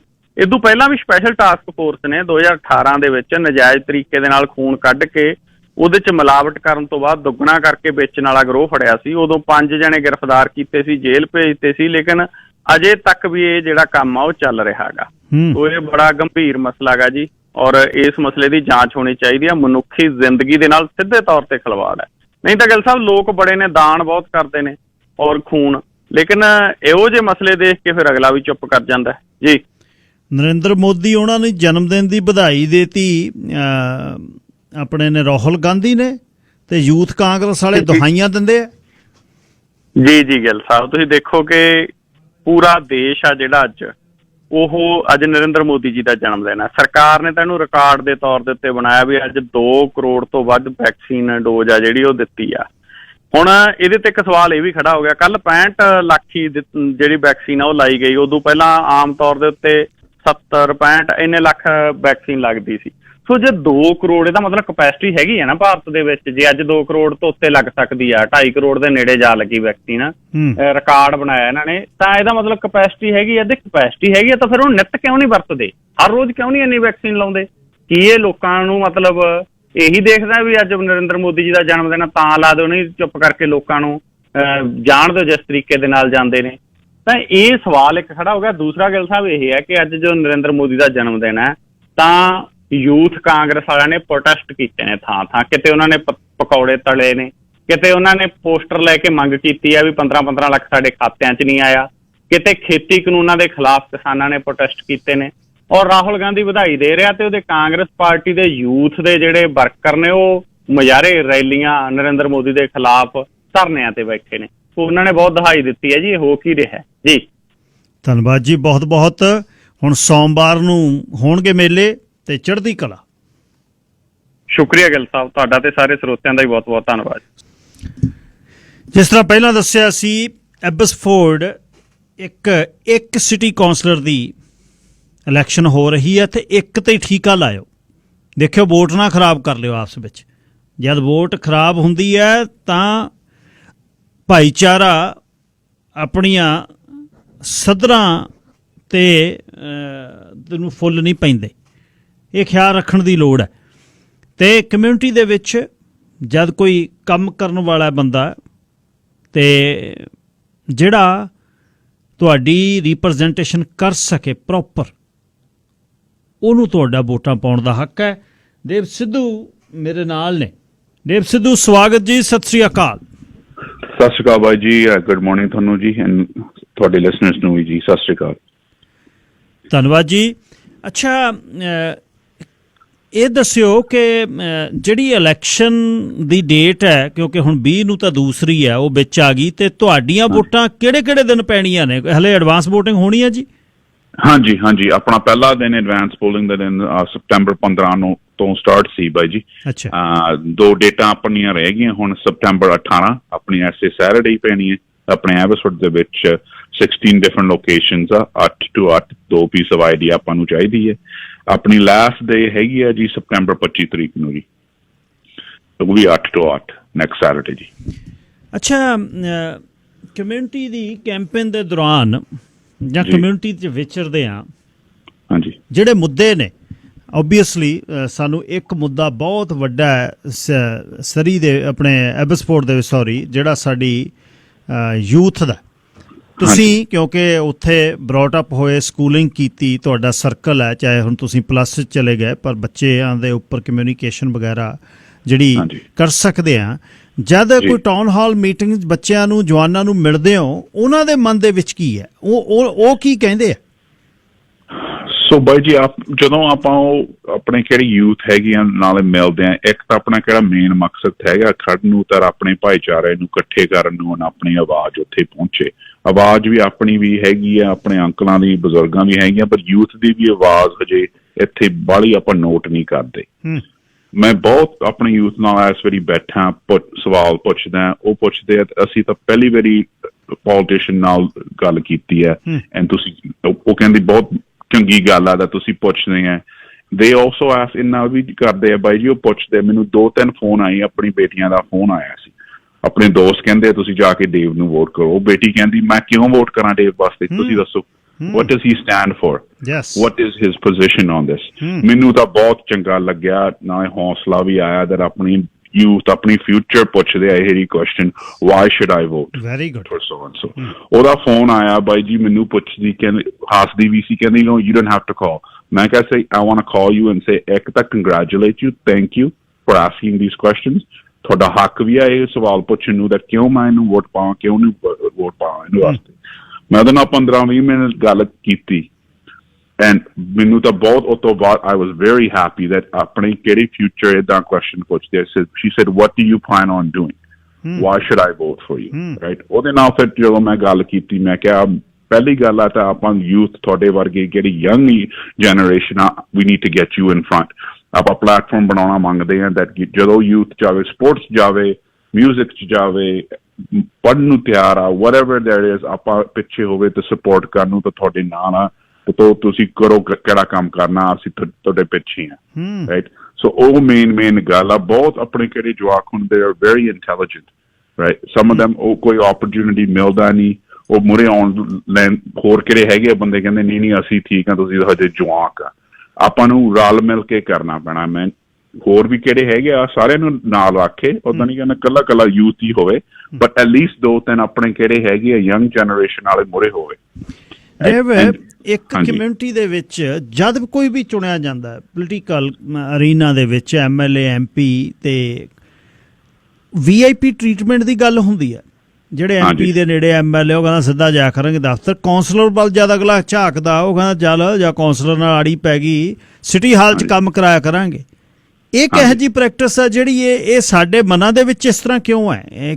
ਕੀ ਕੌਂਸਲਰ ਇਸ ਤਰ੍ਹਾਂ ਕੁਝ ਕਰ ਸਕਦਾ ਵੀ ਕਿਸੇ ਦਾ ਨਹੀਂ ਥੱਲਿਓਂ ਕੱਢ ਕੇ ਤੇ ਉਹਨੂੰ ਉੱਪਰ ਕਰ ਦੇਵੇ ਫਾਈਲ? ਨਹੀਂ ਬਾਈ ਜੀ, ਇਹ ਤਾਂ ਮੈਨੂੰ ਲੱਗਦਾ ਦਿਖਾਉਣ ਨੂੰ ਹੀ ਹੈ। ਬਿਕਾਜ਼ ਹੁਣ ਤੁਸੀਂ ਦੇਖੋ, ਇੱਕ ਕਾਉਂਸਲਰ ਇੱਕ ਵੋਟ ਹੁੰਦੀ ਹੈ। ਪਹਿਲੀ ਗੱਲ ਹੈ ਜੀ, ਆਪਾਂ ਕਹਿ ਸਕਦੇ ਕਿਹੜਾ ਬੰਦਾ ਕਹਿੰਦਾ ਮੈਂ ਏਦਾਂ ਕਰ ਲੂ, ਮੈਂ ਓਦਾਂ ਕਰ ਲੂ, ਮੈਂ ਏਦਾਂ ਕਰ ਲੂ, ਉਹ ਓਦਾਂ ਹੀ is not telling the truth. Because ਇੱਕ ਵੋਟ ਆਪਣੇ ਨਾਲ 8 ਕਾਉਂਸਲਰ ਬਹਿੰਦੇ ਆ, ਇੱਕ ਮੇਅਰ, ਸੋ ਪੂਰੀ 9 ਵੋਟ ਹੁੰਦੀ ਹੈ, ਰਾਈਟ। ਦੂਸਰੇ ਪਾਸੇ ਆਪਾਂ ਕਿਹੜੀ ਸਾਰੀ ਸਾਂਝਾ ਕੰਮ ਆ ਜੀ। ਕਿਹੜਾ ਬੰਦਾ ਹੁਣ ਉੱਥੇ is not being treated right, misguided, misinformed, additional red tape. हाँ, जरूर काउंसलर जाके कह सकते हैं that why are our residents being treated like this? Yes. Why are they not being treated fairly? Why are you giving them extra runaround? ਇਹ ਜਿਹਾ ਕੰਮ ਆਪਾਂ ਜ਼ਰੂਰ ਕਰ ਸਕਦੇ ਹਾਂ। ਪਰ ਕਿਵੇਂ ਆਪਾਂ ਕਹਿੰਦੇ ਨੇ, ਹਾਂ ਕੋਈ ਨਹੀਂ, ਤੁਸੀਂ ਨਾ ਫਿਕਰ ਕਰਿਓ, ਆਹ ਲੈਂਡ ਆਪਾਂ ਚੇਂਜ ਕਰਦੇ ਹਾਂ, ਤੁਸੀਂ ਇੱਥੇ ਕੌਂਡੋ ਬਣਾ ਲਿਓ, ਤੁਸੀਂ ਇੱਥੇ ਟਾਊਨ ਹਾਊਸ ਬਣਾ ਲਿਓ। ਇਹ ਤਾਂ ਹੁਣ ਆਪਾਂ ਨੂੰ ਸਾਰਿਆਂ ਨੂੰ ਪਤਾ that ਇਹ ਗੱਲ ਹੋਣੀ ਕਿਵੇਂ ਹੋ ਸਕਦਾ ਜਦੋਂ 7 ਹੋਰ ਵੋਟ ਉੱਥੇ ਹੈਗੀ, 8 ਵੋਟ ਆਪਣੀ ਸਿਟੀ ਹਾਲ 'ਚ, ਕਿਵੇਂ ਕੰਮ ਏਦਾਂ ਹੋਊਗਾ ਜੀ? ਸੋ ਨੋ। ਹਾਂਜੀ। ਅੱਛਾ, ਬਜ਼ੁਰਗਾਂ ਦਾ ਜਿਹੜਾ ਇੱਕ ਬਹੁਤ ਵੱਡਾ ਇਸ਼ੂ ਆ, ਜਦ ਵੀ ਕਦੇ ਫੋਨ ਆਉਂਦਾ ਹੈ ਬਜ਼ੁਰਗਾਂ ਦੇ ਪਾਰਕ ਦੇ ਵਿੱਚੋਂ, ਕਈ ਵਾਰ ਬਾਈ ਗਿੱਲ ਹਰਦੀਪ ਵਰਗੇ ਤੁਰਨ ਗਏ ਹੁੰਦੇ ਨੇ, ਜਤਿੰਦਰ ਧੂਰਕੋਟ ਤੁਰਨ ਗਿਆ ਹੁੰਦਾ, ਉਹ ਉੱਥੋਂ ਹੀ ਬਜ਼ੁਰਗ ਕਹਿੰਦੇ ਕਰਾ ਯਾਰ ਗੱਲ ਸਾਡੀ। ਉਹ ਕਹਿੰਦੇ ਮੱਲਾ ਸਾਨੂੰ ਇੱਥੇ ਵਾਸ਼ਰੂਮ ਹੈ ਨਹੀਂ, ਇੱਥੇ ਸਾਨੂੰ ਬਹਿਣ ਨੂੰ ਹੈ ਨਹੀਂ, ਮਸਾਂ ਅਸੀਂ ਦਿਨ ਤੋੜਦੇ ਹਾਂ ਇੱਥੇ ਆ ਕੇ। ਤੇ ਇਹ ਵਾਕਈ ਪਾਰਕ ਹੈਗੇ? ਕਿਉਂਕਿ ਸਾਰੇ ਸ਼ਹਿਰਾਂ 'ਚ ਨੇ ਜਿੱਥੇ ਹਲੇ ਪੂਰੀ ਸਹੂਲਤ ਨਹੀਂ। ਐਬ ਸਪੋਰਟ 'ਚ ਵੀ ਹੈ ਜੀ? ਹਾਂਜੀ, ਬਿਲਕੁਲ ਹੈਗੀ ਹੈ ਜੀ। ਪਿਛਲੀ ਵਾਰੀ ਜਦੋਂ ਆਪਾਂ ਇਲੈਕਸ਼ਨ ਵਾਸਤੇ ਖੜੇ ਸੀ, ਸਵੈਨਸਨ ਪਾਰਕ ਦੇ ਉੱਤੇ ਕਿਹੜੇ ਬਜ਼ੁਰਗਾਂ, ਆਂਟੀ ਅੰਕਲਾਂ ਬਹਿੰਦੇ ਆ, ਉੱਥੇ ਬੈਂਚ ਵੀ ਹੈ ਨਹੀਂ ਸੀ ਬਾਈ ਜੀ। ਜਿਹੜਾ ਬੈਂਚ ਉੱਥੇ ਸੀ ਬਹੁਤ ਨੀਵਾਂ ਰੱਖਿਆ ਹੋਇਆ ਸੀ। ਇੱਕ ਆਂਟੀ ਨੇ ਮੈਨੂੰ ਆ ਕੇ ਕਹਿੰਦੇ, ਪੁੱਤ ਮੈਂ ਇਹਦੇ ਤੋਂ ਉੱਠਾਂ ਕਿਵੇਂ? ਗੱਲ ਵੀ ਸਹੀ ਸੀ, ਨਾਲੇ ਮੈਂ ਉਹਦੇ ਨਾਲ ਕਿੰਨਾ ਛੋਟਾ 36 years old ਆ, ਉਹ ਤੇ ਇੰਨਾ ਲੋ ਸੀ। ਸੋ ਆਪਾਂ ਸਿਟੀ ਹਾਲ ਇਸ ਵੇਲੇ, ਉਦੋਂ ਆਪਾਂ ਜਿੱਤੇ ਵੀ ਨਹੀਂ ਸੀ, ਥੋੜ੍ਹੇ ਜਿਹੇ ਵੋਟ ਨਾਲ ਹਾਰ ਗਏ। ਸਿਟੀ ਹਾਲ ਮੈਂ ਕਾਉਂਸਲਰ ਨੂੰ ਲੈ ਕੇ ਆਇਆ, ਮੈਂ ਕਿਹਾ ਤੁਸੀਂ ਇੱਕ ਵਾਰੀ ਬਹਿ ਕੇ ਇੱਥੇ ਉੱਠਿਓ। Now, how can somebody who's 70 or 80 years old do that? ਕਹਿੰਦਾ ਗੱਲ ਸਹੀ ਹੈ, we didn't know about this, right? So ਉਹ benches ਵੀ ਚੇਂਜ ਕਰਤਾ ਹੈ। ਹੁਣ ਟਾਈਮ ਤਾਂ ਲੱਗਦਾ 1-2 ਸਾਲ ਲੱਗੂਗੇ, ਪਰ ਉੱਥੇ ਵਾਸ਼ਰੂਮ ਵੀ ਹੋਊਗੇ। ਹੋਰ ਵੀ ਬਹੁਤ ਪਾਰਕ ਹੈ। ਇਸ ਵਾਰੀ ਆਸਟਨ ਪਾਰਕ ਆਪਣੇ ਇੱਥੇ ਸੈਂਟਰਲ ਐਬਸਫੋਰਡ ਦੇ ਵਿੱਚ, ਉੱਥੇ ਮੈਂ ਗਿਆ ਸੀ, ਮੈਨੂੰ ਆਪਣੀ ਆਂਟੀਆਂ ਅੰਕਲਾਂ ਭੈਣਾਂ ਉੱਥੇ ਬੈਠਿਆ ਸੀ।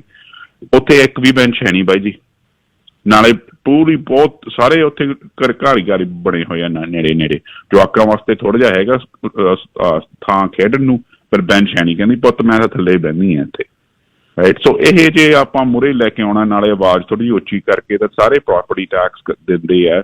Why can't we install this or have a proper budget line item for that? ਸਾਲ 'ਚ ਇੰਨੀ ਇੱਥੇ ਆਪਾਂ ਇੱਥੇ ਲਾਉਣੀ ਹੈ, ਇੱਥੇ ਲਾਉਣੀ, ਬੰਦਿਆਂ ਨੂੰ ਪਤਾ ਲੱਗ ਜਾਵੇ ਦਾ ਕਿੰਨਾ ਟਾਈਮ 'ਚ ਇੱਥੇ ਤੁਹਾਡੇ ਬੈਂਚ ਆ ਜਾਊਗੇ, ਇੱਥੇ ਤੁਹਾਡੀ ਲਾਈਟਾਂ ਆ ਜਾਊਗੀ, ਇੱਥੇ ਤੁਹਾਡੀ ਵਾਸ਼ਰੂਮ ਹੋ। ਇਹ ਆਪਾਂ ਮੂਹਰੇ ਲੈ ਕੇ ਜ਼ਰੂਰ ਆਉਣਾ ਜੀ ਬਾਈ ਜੀ।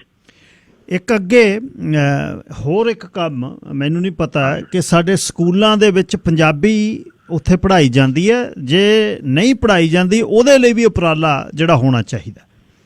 ਸੋ ਬਾਈ ਜੀ, ਆਪਣੇ ਇੱਥੇ ਐਬਸਫੋਰਡ ਸਕੂਲ ਪੰਜਾਬੀ ਤਾਂ ਜ਼ਰੂਰ ਸਾਰੇ ਸਕੂਲ 'ਚ ਹੈਗੀ ਹੈ ਜੀ। ਐਂਡ ਇਹ ਜਿਹੜਾ ਮੁੱਦਾ ਜਦੋਂ ਸਟਾਰਟ ਕੀਤਾ ਸੀ ਆਪਣੇ ਪੇਪਰ 'ਚ, ਪੰਜਾਬੀ ਪੱਤਰਕਾਰ ਜਗੀਰ ਸਿੰਘ ਅੰਕਲ ਆਪਣੇ ਨਾਲ ਕੰਮ ਕਰਦਾ ਹੁੰਦਾ ਸੀ ਉਦੋਂ, ਐਂਡ ਨਾਲੇ ਮੇਰਾ ਫਾਦਰ ਸਾਹਿਬ ਨੇ ਇਹ ਅਸੀਂ ਸਕੂਲ ਟਰਸਟੀ ਨਾਲ ਗੱਲ ਕੀਤੀ ਸੀ। ਹੋਰ ਵੀ ਬਹੁਤ ਬੰਦੇ ਅਸੀਂ ਜੁੜ ਗਏ ਸੀ ਇਹ ਕੰਮ 'ਚ। ਉਹ ਹੁਣ ਤਾਂ ਬਹੁਤ ਚਿਰ ਹੋ ਗਿਆ, ਉਹ ਪੰਜਾਬੀ 'ਚ ਹੈਗੇ ਸਕੂਲ 'ਚ। Very good.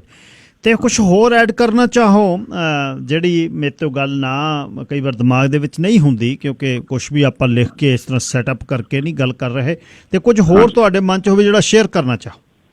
ਮੇਨ ਗੱਲ ਆ ਬਾਈ ਜੀ that ਆਪਣੀ ਸਾਰਿਆਂ ਦੀ ਇੱਕ ਵੋਟ ਬਹੁਤ ਕੀਮਤੀ ਹੈ ਇਸ ਵੇਲੇ। ਬਾਹਲੀ ਵੋਟ ਪੈਣੀ ਨਹੀਂ ਵਿੱਚ, ਫੈਡਰਲ ਇਲੈਕਸ਼ਨ ਆ, ਹੋਰ ਵੀ ਬਹੁਤ ਫੈਕਟਰਸ ਆ।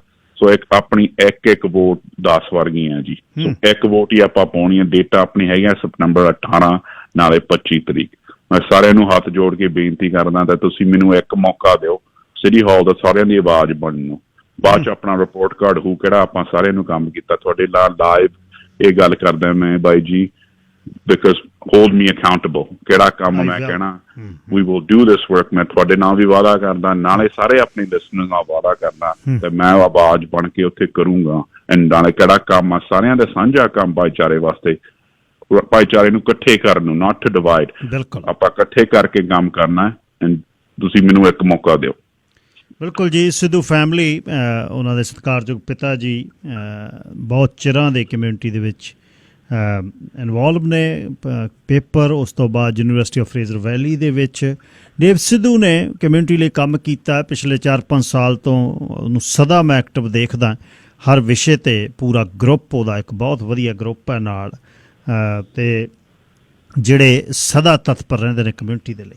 ਸੋ ਵੋਟ ਖਰਾਬ ਨਾ ਕਰਿਓ ਪਲੀਜ਼, ਵੋਟ ਇੱਕ ਜਗ੍ਹਾ ਹੀ ਪੈਣੀ ਹੈ, ਵੋਟ ਡਿਵਾਈਡ ਨਾ ਤੁਹਾਡੀ ਹੋ ਜਾਵੇ, ਇਹਦਾ ਵੀ ਖਿਆਲ ਰੱਖਿਓ, ਤਾਂ ਹੀ ਵਧੀਆ ਰਿਜ਼ਲਟਸ ਆਉਂਦੇ ਨੇ। ਸ਼ੁਭ ਸ਼ਾਮਾਂ ਡੇਵ, ਥੈਂਕ ਯੂ। ਥੈਂਕ ਯੂ ਜੀ, ਸਤਿ ਸ਼੍ਰੀ ਅਕਾਲ। ਇਹ ਜਿਹੜਾ ਡੇਵ ਸਿੱਧੂ ਦੀ ਇਹ ਪੇਡ ਜਿਹੜੀ ਐਡਵਰਟਾਈਜ਼ਮੈਂਟ ਸੀ, ਜਿਹੜੀ ਉਸ ਦੇ ਫਾਈਨੈਂਸ਼ੀਅਲ ਏਜੰਟ ਮਾਰਕਸ ਡੈਲਵਸ ਵੱਲੋਂ ਐਥੋਰਾਈਜ਼ਡ ਕੀਤੀ ਗਈ ਹੈ, ਕੈਂਪੇਨ ਮੈਨੇਜਰ ਨੇ ਉਹ, ਅਤੇ ਡੇਵ ਸਿੱਧੂ ਦੀ ਇਹ ਜਿਹੜੀ ਸੈਗਮੈਂਟ ਸੀ ਉਹ ਪੇਡ ਸੈਗਮੈਂਟ ਸੀ। ਧੰਨਵਾਦ ਜੀ ਸਾਰਿਆਂ ਦਾ। ਸ਼ੁੱਕਰਵਾਰ ਦਾ ਦਿਨ ਹੈ, 10:16 ਹੋ ਗਏ। ਮੈਂ ਗੱਲ ਅੱਜ ਡਰਾਈਵਿੰਗ ਹੈਬਿਟਸ ਦੀ ਕਰਨਾ ਚਾਹੁੰਦਾ ਸੀ, ਪਰ ਫੋਨ ਤੁਹਾਡੇ ਆ ਗਏ ਕਿ ਨਹੀਂ ਇਲੈਕਸ਼ਨ ਦੀ ਗੱਲ ਹੋਣੀ ਚਾਹੀਦੀ ਹੈ। ਬਹੁਤ ਵੱਡਾ ਡਿਸੀਜ਼ਨ ਹੈ ਇਸ ਬਾਰੇ ਦੀ, ਇਹ ਇਲੈਕਸ਼ਨ ਦੀ ਜਿਹੜੀ ਮੁਹਿੰਮ ਹੈ ਬੜੀ ਅਲੱਗ ਆ। 34ਵਾਂ ਦਿਨ ਹੈ ਅੱਜ, ਅਤੇ ਹੁਣ ਮੈਂ ਅੱਜ ਤੁਹਾਨੂੰ, ਤੁਸੀਂ ਸਾਡੀਆਂ ਸੁਣ ਲੀਆਂ ਬਹੁਤ ਇਲੈਕਸ਼ਨ ਡੈਨ ਦੇ ਵਿੱਚ 12-13 ਘੰਟੇ ਅਸੀਂ ਲੱਗ ਰਹੇ। ਅੱਜ ਤੁਹਾਡਾ ਸਮਾਂ ਕੀ ਮੁਲਾਂਕਣ ਹੈ ਤਿੰਨਾਂ ਪਾਰਟੀਆਂ ਦਾ ਹੁਣ ਤੱਕ ਦਾ, ਤਿੰਨੇ ਲੀਡਰਾਂ ਦਾ, ਕਿਹੜੀ ਗੱਲ ਮਨ ਨੂੰ ਭਾਈ, ਕਿਹੜੀ ਨਹੀਂ ਭਾਈ, ਕੌਣ ਕੀ ਕਰ ਰਿਹਾ, ਕੀ ਪੇਸ਼ਨ ਗੋਈ ਹੈ ਕਿ ਕੀ ਹੋਏਗਾ, ਕਿਹੜੇ ਇਸ਼ੂ ਜਿਹੜੇ ਲਿਬਰਲ ਦੇ, ਜਿਹੜੇ ਤੁਹਾਨੂੰ, ਕਿਉਂਕਿ ਉਹ ਗਵਰਨਮੈਂਟ ਦੇ ਵਿੱਚ ਸੀ 6 ਵਰੇ, ਕਿਹੜੀਆਂ ਚੀਜ਼ਾਂ ਨੇ ਜਿਹੜੀਆਂ ਭਾਈਆਂ, ਕਿਹੜੀਆਂ ਚੀਜ਼ਾਂ ਜਿਹੜੀਆਂ ਚੰਗੀਆਂ ਨਾ ਲੱਗੀਆਂ। ਐਰੋਨੋ ਟੂਲ ਅਤੇ ਸਰਦਾਰ ਜਗਮੀਤ ਸਿੰਘ ਹੋਣਾ ਦੀ ਕੀ ਕਾਰਗੁਜ਼ਾਰੀ ਰਹੀ। 19 ਤੋਂ 34 ਸਾਲ ਦੇ ਜਿੰਨੇ ਨੌਜਵਾਨ ਨੇ, ਸਭ ਤੋਂ ਵੱਧ ਉਹ ਸਰਦਾਰ ਜਗਮੀਤ ਸਿੰਘ ਨੇ ਦੇ ਨਾਲ ਨੇ। ਕੀ ਨਿਕਲ ਕੇ ਵੋਟਾਂ ਪਾ ਦੇਣਗੇ? ਕੀ 20% ਦੀ ਜਿਹੜੀ ਅੱਜ ਪੋਲ ਹੈ, ਇੱਕੋ ਹੀ ਕੰਪਨੀ ਨੂੰ ਮੈਂ ਫੋਲੋ ਕੀਤਾ, ਪੋਲਸਟਰ ਨੂੰ, ਸੌਰੀ, ਬਾਕੀਆਂ ਨੂੰ ਤਾਂ ਨਹੀਂ ਕੀਤਾ ਕਿ ਫਿਰ ਖਲਜਗਣ ਪੈਂਦਾ, ਫਰਕ ਹੈ ਬਹੁਤ। ਇਹਦੇ ਵਿੱਚ ਅੱਜ ਬਿਲਕੁਲ ਦੋਨੇ ਪਾਰਟੀਆਂ ਬਰਾਬਰ 'ਤੇ ਖੜੀਆਂ ਨੇ। 32% 'ਤੇ ਲਿਬਰਲ ਪਾਰਟੀ ਹੈ, 31.7% 'ਤੇ ਕੰਜ਼ਰਵੇਟਿਵ ਹੈ। ਉੱਪਰ ਵੀ ਚਲੇ ਗਏ ਸੀ ਕੰਜ਼ਰਵੇਟਿਵ, ਅਤੇ 19.5% 'ਤੇ NDP ਹੈ। ਸ਼ੁਰੂਆਤ ਦੇ ਵਿੱਚ ਜਦ ਹੋਈ ਆ ਲਿਬਰਲ ਉੱਪਰ ਸਨ, ਅਤੇ ਫਿਰ ਅਗਸਤ 26 ਦੇ ਨੇੜੇ ਉੱਪਰ ਚਲੇ ਗਏ ਕੰਜ਼ਰਵੇਟਿਵ, ਅਤੇ 10 ਸਤੰਬਰ ਨੂੰ ਫਿਰ ਥੱਲੇ ਹੋ ਗਏ। ਹੁਣ ਬਿਲਕੁਲ ਲਾਈਨਾਂ ਸਿੱਧੀਆਂ ਨੇ, 145 ਅਤੇ 126 ਸੀਟਾਂ ±44 ਲਿਬਰਲ ਦੀ, ਅਤੇ 37 ± ਕੰਜ਼ਰਵੇਟਿਵ ਪਾਰਟੀ ਦੀ, 34 NDP ±17, 31 ਬਲਾਕ ਕਵੈਕਵਾ ਦੀ ±11, ਅਤੇ ਇਹ ਜਿਹੜਾ 338 ਕੈਨੇਡਾ ਜਿਹੜੀ ਪੋਲਸਟਰ ਨੇ, ਕੱਲੀ ਕੰਸਟੀਚੁਐਂਸੀ ਵੀ ਉਹ ਦੱਸਦੇ ਨੇ। ਫਿਰ ਉਹ ਆਪਾਂ ਖੈਰ ਨਾ ਦੱਸੀਏ ਕਿ ਜਿੱਤਣ ਹਾਰਨ ਦੀ ਗੱਲ, ਜਿਵੇਂ 6 ਵਜੇ ਨੂੰ ਆਉਣ ਲੱਗ ਜਾਂਦੇ ਆ ਰਿਜ਼ਲਟ ਐਟਲਾਂਟਿਕ ਦੇ, ਬਹੁਤ ਫਰਕ ਪਾਉਂਦੇ ਆ, ਬਹੁਤ ਜ਼ਿਆਦਾ। ਇਹ ਮੰਨੇ ਕੋਈ ਨਾ ਮੰਨੇ, ਤੁਹਾਨੂੰ ਮੈਂ ਫਸਟ ਹੈਂਡ ਐਕਸਪੀਰੀਅੰਸ ਦੱਸਦਾ। ਲੋਕ ਇੱਥੇ ਆ ਕੇ 6 ਵਜੇ ਘਰਾਂ 'ਚ ਆਉਂਦੇ ਆ, ਅਤੇ ਜਨ ਨੂੰ TV 'ਤੇ ਦਿਖਣ ਲੱਗ ਜਾਂਦਾ ਕੌਣ ਜਿੱਤਦਾ। ਫਿਰ ਜਿਹੜਾ ਜਿੱਤਦਾ ਅਗਲਾ ਕਹਿੰਦਾ ਇਹਨਾਂ ਨੂੰ ਜਿਤਾ ਦਿਓ, ਹੁਣ ਛੱਡੋ ਚੱਕਰ 'ਚ। ਇਹ ਵੀ ਬਦਲਣਾ ਚਾਹੀਦਾ। ਇਲੈਕਸ਼ਨ ਕੈਨੇਡਾ ਨੂੰ ਬਹੁਤ ਕੁਛ ਕਰਨ ਦੀ ਲੋੜ ਹੈ। ਇਲੈਕਸ਼ਨ ਕੈਨੇਡਾ ਤਾਂ ਪਤਾ ਨਹੀਂ ਕਿਹੜੇ ਯੁੱਗ ਦੇ ਵਿੱਚ ਤੁਰੀ ਫਿਰਦੀ ਹੈ। ਕੋਈ ਨਾ ਕੋਈ ਰਿਸਟ੍ਰਿਕਸ਼ਨ ਹੋਵੇ ਕਿ ਕਦ ਬੰਦਾ ਐਡਰੈਸ ਚੇਂਜ ਕਰਕੇ ਕਿਸੇ ਕੰਸਟੀਚੁਐਂਸੀ 'ਚ ਆ ਸਕਦਾ, ਕਿੰਨਾ ਸਮਾਂ ਹੋ ਸਕਦਾ, ਕਿਹੜਾ ਕੋਈ ਪੀਰੀਅਡ ਹੈ।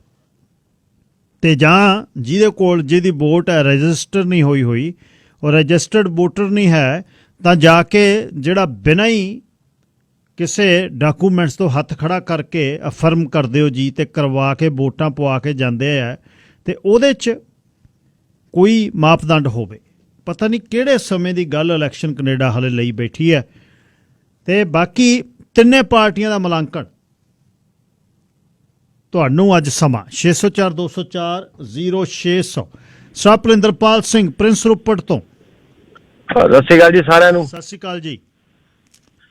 ਮੈਂ ਨਾ ਐਡ ਕਾਫੀ ਦਿਨਾਂ ਤੋਂ ਸੁਣਦਾ ਵਾਂ ਜਗਮੀਤ ਸਿੰਘ ਜੀ ਦੀ, ਵੀ ਅਮੀਰਾਂ ਤੋਂ ਟੈਕਸ ਲੈ ਪੈਸੇ ਚਾਰਜ ਕਰਕੇ ਅਸੀਂ ਗਰੀਬਾਂ 'ਚ ਵੰਡਾਂਗੇ ਜਾਂ ਉਹਦੀਆਂ ਨਵੀਆਂ ਪਾਲਿਸੀਜ਼ ਲੈ ਕੇ ਆਵਾਂਗੇ, ਹੈ ਨਾ। ਉਹ ਮੈਂ ਕਦੇ ਧਿਆਨ ਨਹੀਂ ਦਿੱਤਾ। ਅੱਜ ਕੁਦਰਤੀ ਸਵੇਰੇ ਹੁਣ ਐਡ ਆਈ ਆ ਥੋੜਾ ਕੁ ਟਾਈਮ ਪਹਿਲਾਂ ਹੀ, ਮਨ 'ਚ ਖਿਆਲ ਆਇਆ ਉੱਦਾਂ ਹੀ ਵੈਸੇ ਹੀ, ਵੀ ਅਮੀਰਾਂ ਤੋਂ ਪੈਸੇ ਲੈ ਕੇ ਗਰੀਬਾਂ ਦਾ ਭਲਾ ਕਰਨ ਦੇ ਵਿੱਚ ਗਰੀਬਾਂ ਦਾ ਨੁਕਸਾਨ ਆ, ਉਦੋਂ ਵੀ ਜ਼ਿਆਦਾ ਵੱਡਾ ਨੁਕਸਾਨ ਆ।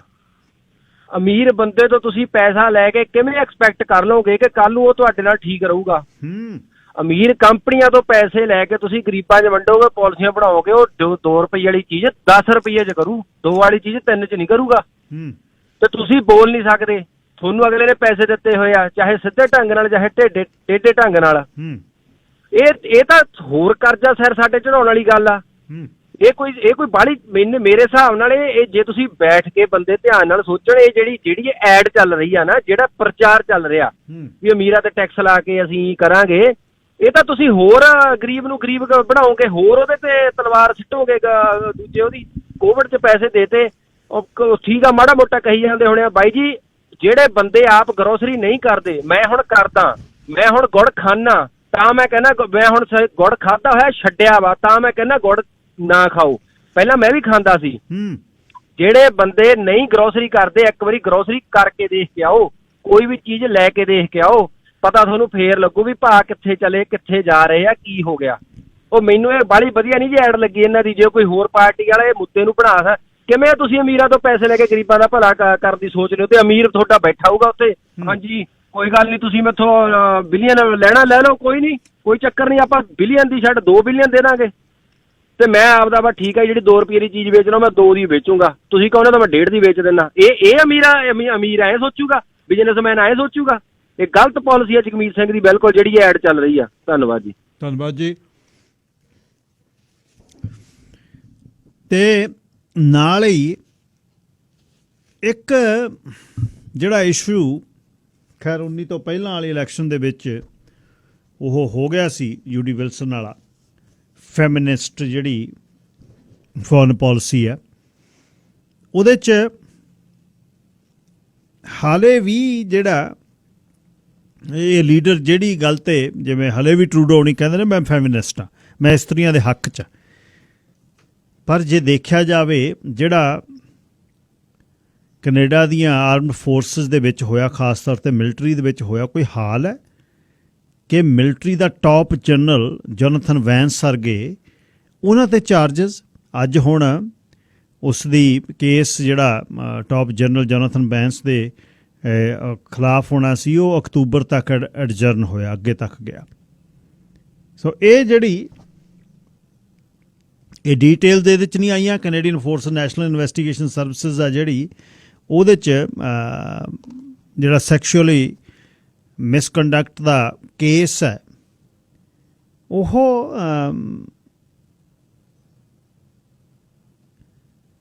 ਮਤਲਬ ਅੱਗੇ ਪਾ ਦਿੱਤਾ। ਅਤੇ ਉਸ ਤੋਂ ਬਾਅਦ ਜਿਹੜਾ ਐਡਮਿਰਲ ਆਰਟ ਮੈਕਡੋਨਲਡ ਹੈ, ਉਹਦੇ 'ਤੇ ਫਿਰ ਚਾਰਜ ਲੱਗੇ। ਫਿਰ ਮੇਜਰ ਜਨਰਲ ਡੈਨੀ ਫੋਰਟਨ ਦੀ ਗੱਲ ਚੱਲੀ ਵੀ ਉਸ ਨੂੰ ਮੈਨੂੰ ਪੋਲੀਟੀਕਲ ਇੰਟਰਫੀਅਰੈਂਸ ਕਰਕੇ ਮੈਨੂੰ head of vaccine roll out ਦੇ ਵਿੱਚੋਂ ਮੈਨੂੰ ਲਾਹਿਆ ਗਿਆ। ਇਹ ਆਰਮਡ ਫੋਰਸਿਸ ਦੇ ਵਿੱਚ ਜਿਹੜੀਆਂ ਜਿਹੜਾ ਸੈਕਸ਼ੂਅਲੀ ਮਿਸਕੰਡਕਟ ਹੈ, ਉਸ ਦਾ ਵੀ ਇਸ਼ੂ ਇਸ ਵਾਰ ਬਹੁਤ ਮਗਿਆ। ਫਿਰ ਗੱਲ ਸਾਰੀ ਕੈਂਪੇਨ ਅਫੋਰਡੇਬਿਲਟੀ 'ਤੇ ਖੜੀ ਰਹੀ, ਅਫੋਰਡੇਬਿਲਟੀ, ਔਰ ਕੋਈ ਵੀ ਬੰਦਾ ਇਹ ਦੱਸਣ ਨੂੰ ਤਿਆਰ ਨਹੀਂ, ਕੋਈ ਵੀ ਪੋਲੀਟੀਕਲ ਪਾਰਟੀ, ਵੀ ਕਿਵੇਂ ਅਫੋਰਡੇਬਲ ਤੁਸੀਂ ਕਿਵੇਂ ਘਰ ਸਸਤੇ ਕਰੋਗੇ। ਵੈਨਕੂਵਰ ਦੇ ਵਿੱਚ ਲਾ ਲਓ, ਕੋਈ ਪੋਲੀਟੀਕਲ ਪਾਰਟੀ ਕੋਲ ਅਸੀਂ ਜੀ ਅਫੋਰਡੇਬਲ ਹਾਊਸਿੰਗ, ਅਸੀਂ ਗਰੀਬਾਂ ਨੂੰ ਘਰ ਬਣਾ ਦਾਂਗੇ, ਉਹਦੇ ਨਾਲ ਘਰ ਕਿਵੇਂ ਸਸਤੇ ਹੋ ਜਾਣਗੇ?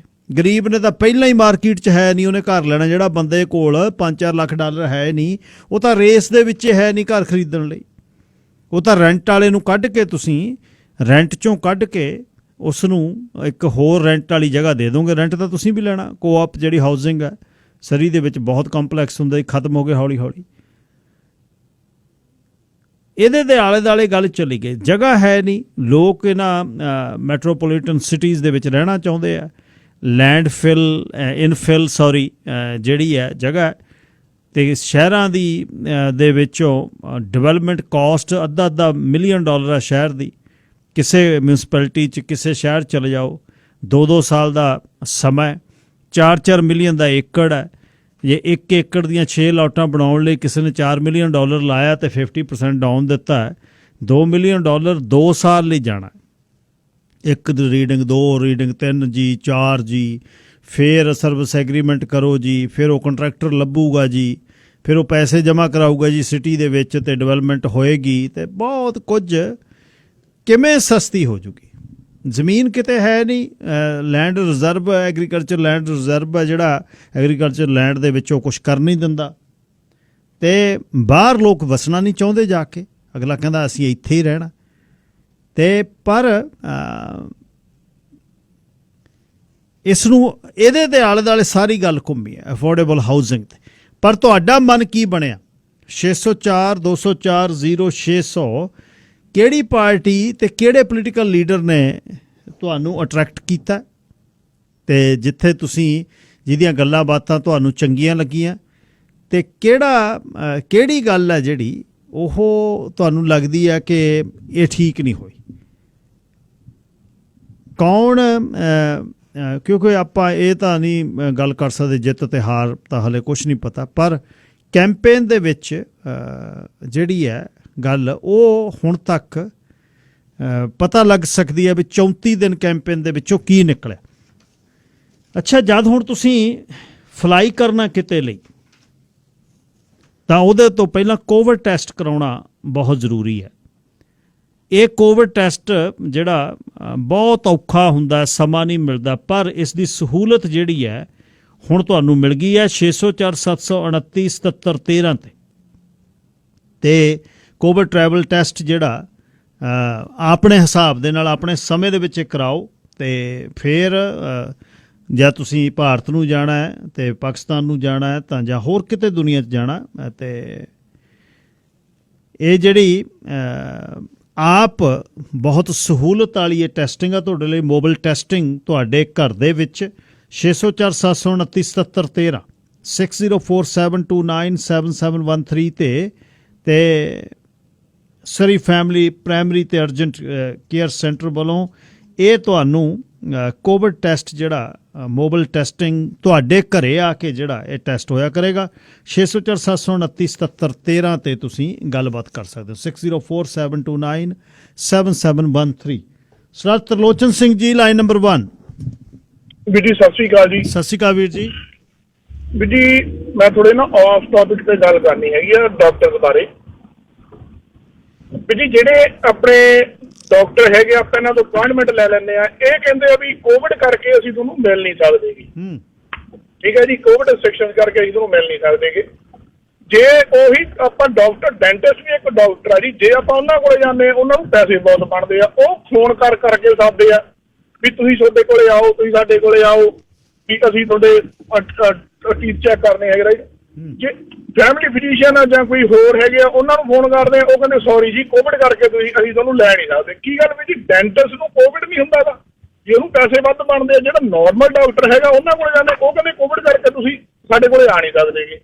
ਨੰਬਰ 2 ਜੀ, ਸਾਡੇ ਇੱਕ ਫੈਮਿਲੀ ਡਾਕਟਰ ਹੈ, ਜੇ ਤੁਸੀਂ ਕਹੋ ਤਾਂ ਮੈਂ ਉਹਦਾ ਬਾਅਦ ਚੋਂ ਨਾਮ ਹੀ ਲੈ ਦੂੰਗਾ।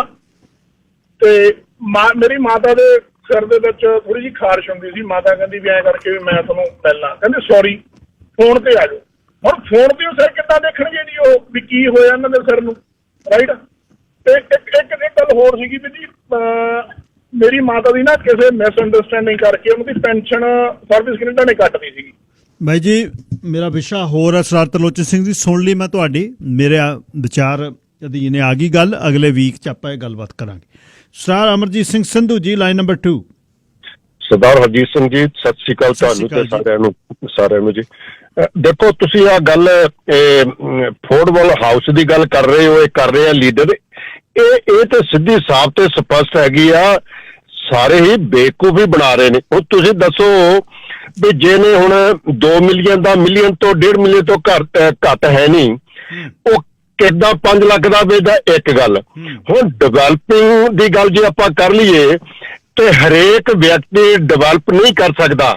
ਉਹਦੇ ਬੜੇ ਕੰਮ ਨੇ ਬਹੁਤ, ਜਿਨ੍ਹਾਂ ਕੋਲ ਲੈਂਡ ਹੈ ਵੀ ਆ, ਵੇਚ ਵੀ ਰਹੇ, ਉਹਨਾਂ ਨੂੰ ਪਤਾ ਨਹੀਂ। ਫਿਰ ਉਹ ਸਿਰਫ ਉਨੀ ਗੱਲ ਹੀ ਨਹੀਂ, ਜੇ ਨਿੱਕੀ ਜੀ ਰੋਡ ਵੀ ਉਹਨਾਂ ਨੇ ਡਿਵੈਲਪਰ ਨੇ ਬਣਾਉਣੀ ਹੈ ਤੇ 2-2 ਲੱਖ 3-3 ਲੱਖ ਤਾਂ ਉਹ ਥੱਲੇ ਰੱਖਦੇ ਨੇ। ਬਿਲਕੁਲ। ਇਹ ਕਿਹੜੀਆਂ ਗੱਲਾਂ ਕਰਦੇ ਨੇ? ਇਹ ਤੇ ਗੱਲਾਂ ਸਿਰਫ ਉਹਨਾਂ ਲੋਕਾਂ ਨੂੰ ਤੇ ਜਿਨ੍ਹਾਂ ਨੂੰ ਪਤਾ ਨਹੀਂ ਉਹਨਾਂ ਤੇ ਬੇਵਕੂਫ ਬਣਾ ਸਕਦੇ। ਜਿਹੜੇ ਰੋਜ਼ ਕੰਮ ਕਰਦੇ ਨੇ ਉਹਨਾਂ ਤੇ ਪਤਾ ਹੈਗਾ ਕਿਸ ਤਰੀਕੇ ਦੇ ਨਾਲ ਇਹ ਕਿਸ ਤਰ੍ਹਾਂ ਘੱਟ ਕਰ ਦੇਣਗੇ। ਮੈਨੂੰ ਤਾਂ ਕੋਈ ਸਮਝ ਨਹੀਂ ਆਉਂਦੀ ਵੀ ਇਹ ਘਰਾਂ ਨੂੰ ਕਿੱਦਾਂ ਘੱਟ ਕਰ ਦੇਣਗੇ ਤੇ ਕੀ ਕਰ ਦੇਣਗੇ। ਕੋਈ ਪਾਰਟੀ ਦੇ ਹੱਥ ਵਿੱਚ ਕੋਈ ਵੀ ਇਹੋ ਜਿਹਾ ਕੰਮ ਨਹੀਂ ਹੈਗਾ ਜਿਹੜਾ ਉਹ ਕਰ ਦੇਣਗੇ ਵੀ ਇਹਨਾਂ ਕੋਲ ਗਿੱਦੜ ਸਿੰਘੀ ਹੈਗੀ ਆ, ਕਰ ਦੇਣਗੇ।